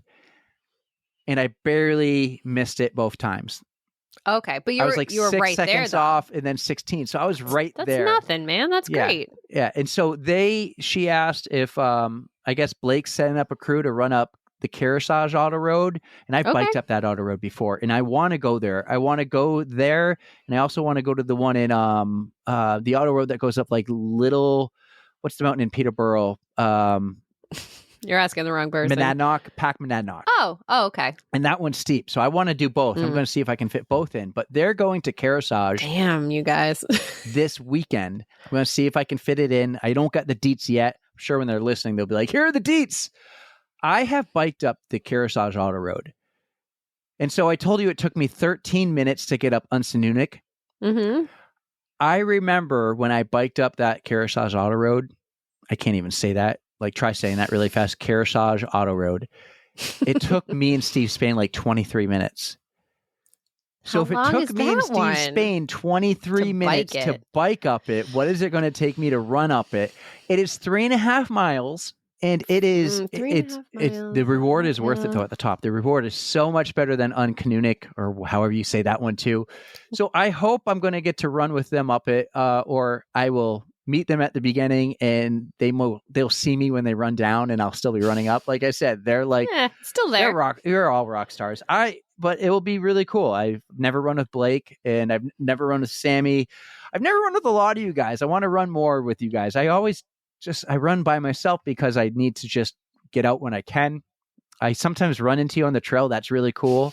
So, but I'm still trying to do hills twice a week, like legit hills, even if I'm going up the backside of McIntyre, which is good for you, man. I can do the McIntyre I'm doing, like I can do it 5 times in a row, and then going down, it's awesome work. I really hope, Nicole, if you're listening, let's keep hills in the rotation throughout the summer. Hills are good for you, man. But I'm enjoying it. Aren't you supposed to do like 2? If you do like 2 workouts a week, one should be speed, one should be hills, because hills can pretty much do throw the an same easy kind one of in there thing. too. Yeah, that could do the same kind of thing that speed does. Like it is very good for you. Yeah. So I am loving this training, and I already want to do Mount Washington next year because I want to like see the gains I can make.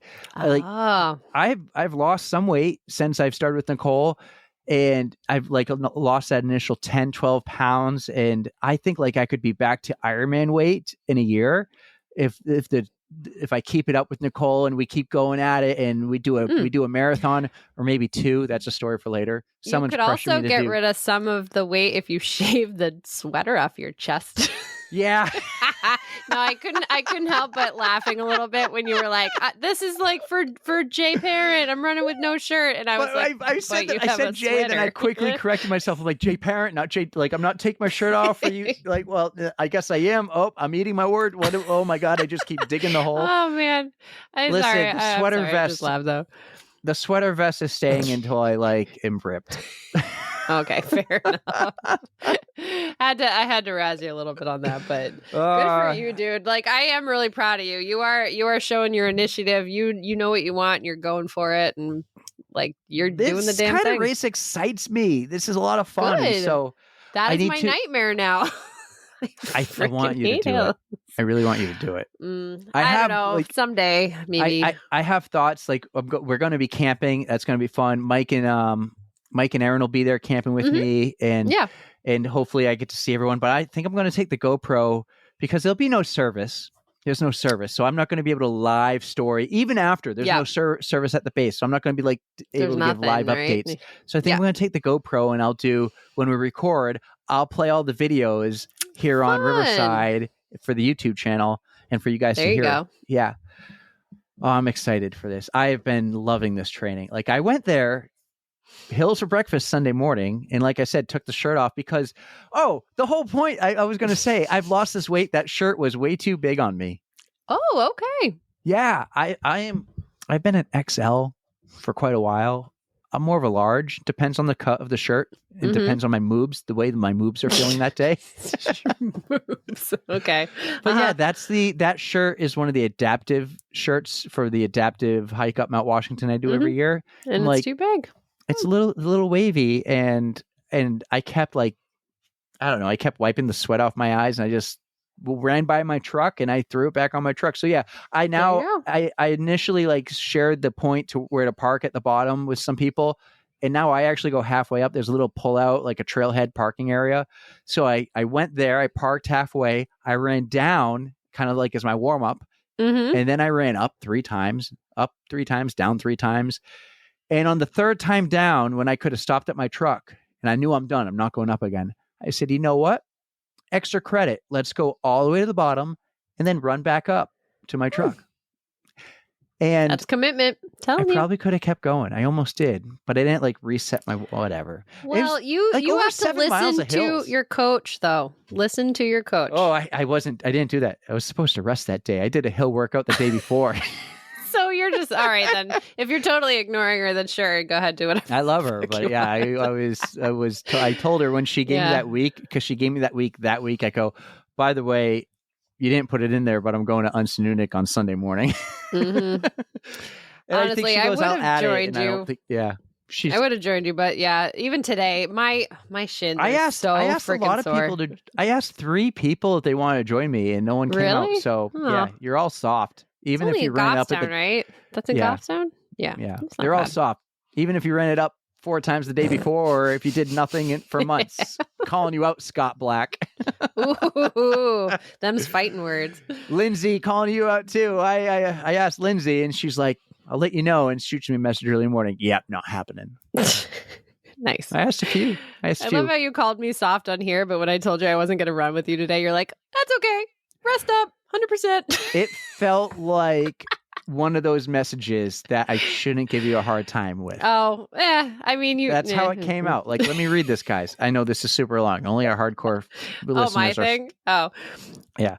She goes, so you know how you send a message and you can read the preview Mm-hmm. right away in the notifications? Yeah. When I read that, I was like, oh, I first thought, is she canceling on today? Does she not want to do the Tros again? Does she not want to do it? So you wrote, it starts with this, and this is what I read. Okay, so here's what's up.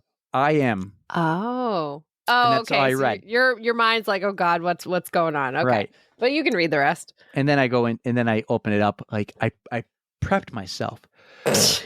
Okay. Do I have to call someone in real quick as a backup? Nicole, what are you doing? Okay, so here's what's up. I am very sore from my race still, so I think it is wise for me to take a rest day. I could probably get, just for context, you were going to meet me around 5 o'clock, go for a run. Yeah, we were doing the trail though, and it's like a 5-mile loop that we did, We right? could have made Something it like shorter. that. Well, yeah, but we were aiming for that. So Yeah.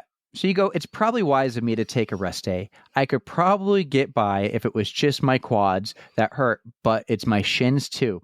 I saw a funny reel about shins the other day. I think I shared it. I am willing to still meet up with you for a walk, but I'll skip it and let you do your thing if you have a specific run or a pace you need to hit. Let me know what you'd prefer. It doesn't matter to me either way, but I don't want to hold you back. Oh. on a, you said a few kid-free evening runs. I just said, all good, rest up 100%. And then what we actually did get into, I call them podcast meetings. We'll have a pod meeting while running. So then we talked about the next few weeks and the scheduling break, our stuff, summertime break we're going to take. So see, I was just trying to make sure that I was going to be like, if I was going to cancel on you, I wanted to just be a good friend and let you do your thing, because I knew I don't have it in me today. I just didn't. Like, it hurt I can not go downstairs right now. Like, that's very painful. It's like the front of my shins. Like, it's just, yeah, you know.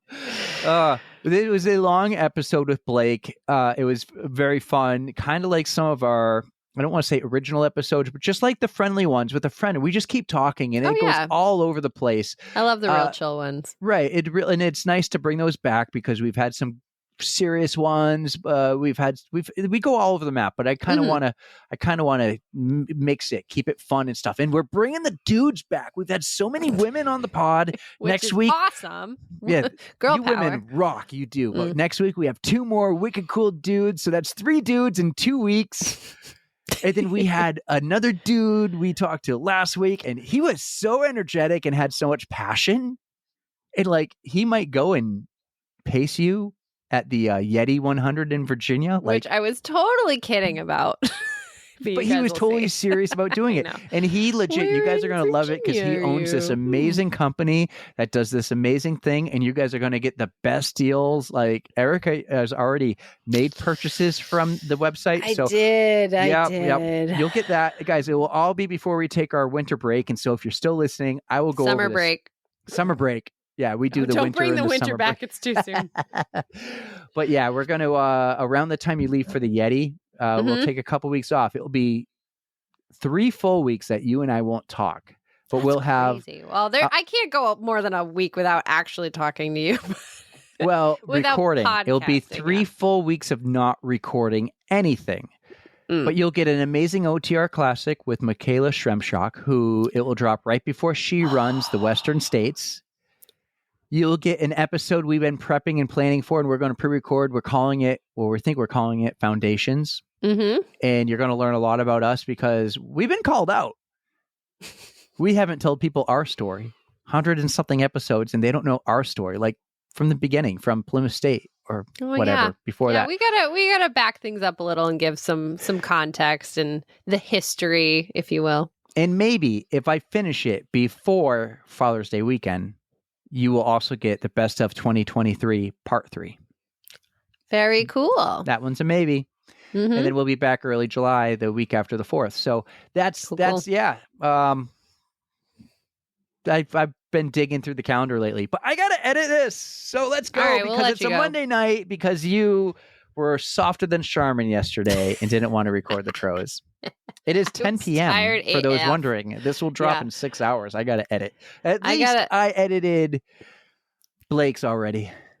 Good. And but look for it to drop on YouTube Wednesday at 6 p.m. Yesterday, I just needed to sit and be in the Normatec boots to try to feel like a human again, and it kind of works. I think. I don't know.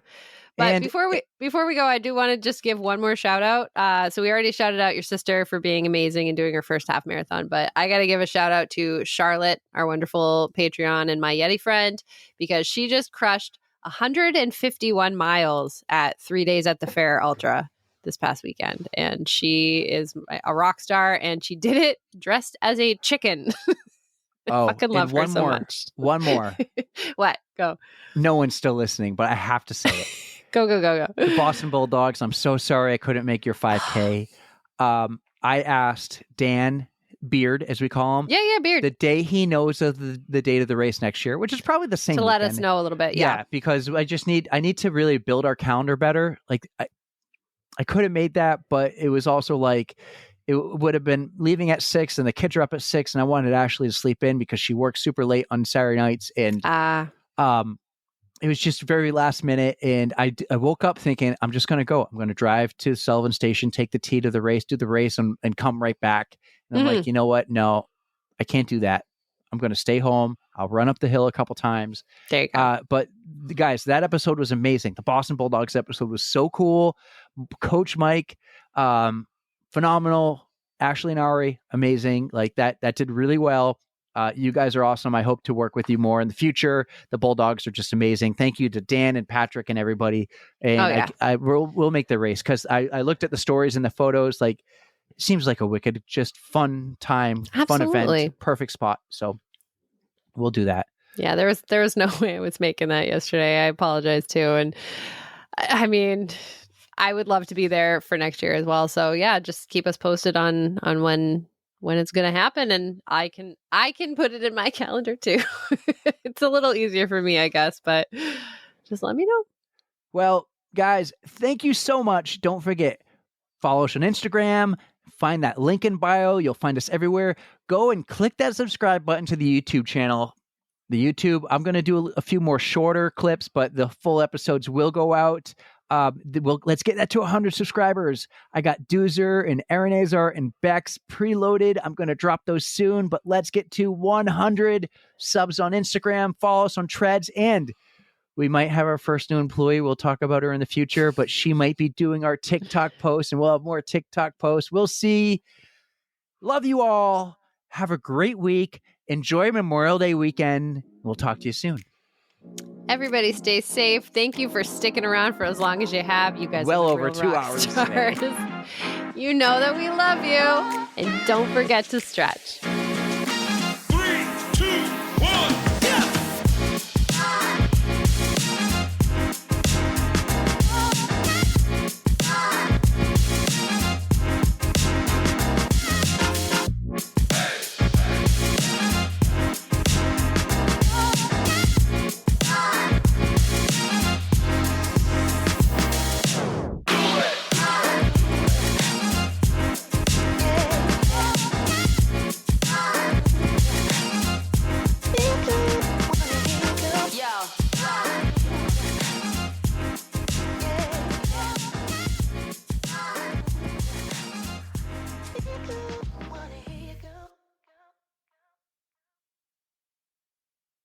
He's Nicole Bryant's lesser half at the Greater Manchester Running Club, even while the Greater. He's Nicole Bryant's lesser half at the Grandchester. See, I like that. It's a mouthful. Grandchester. I know. I get it. I get Shortens it. it Try being in charge of it. yeah. Just as difficult. All right, here we go.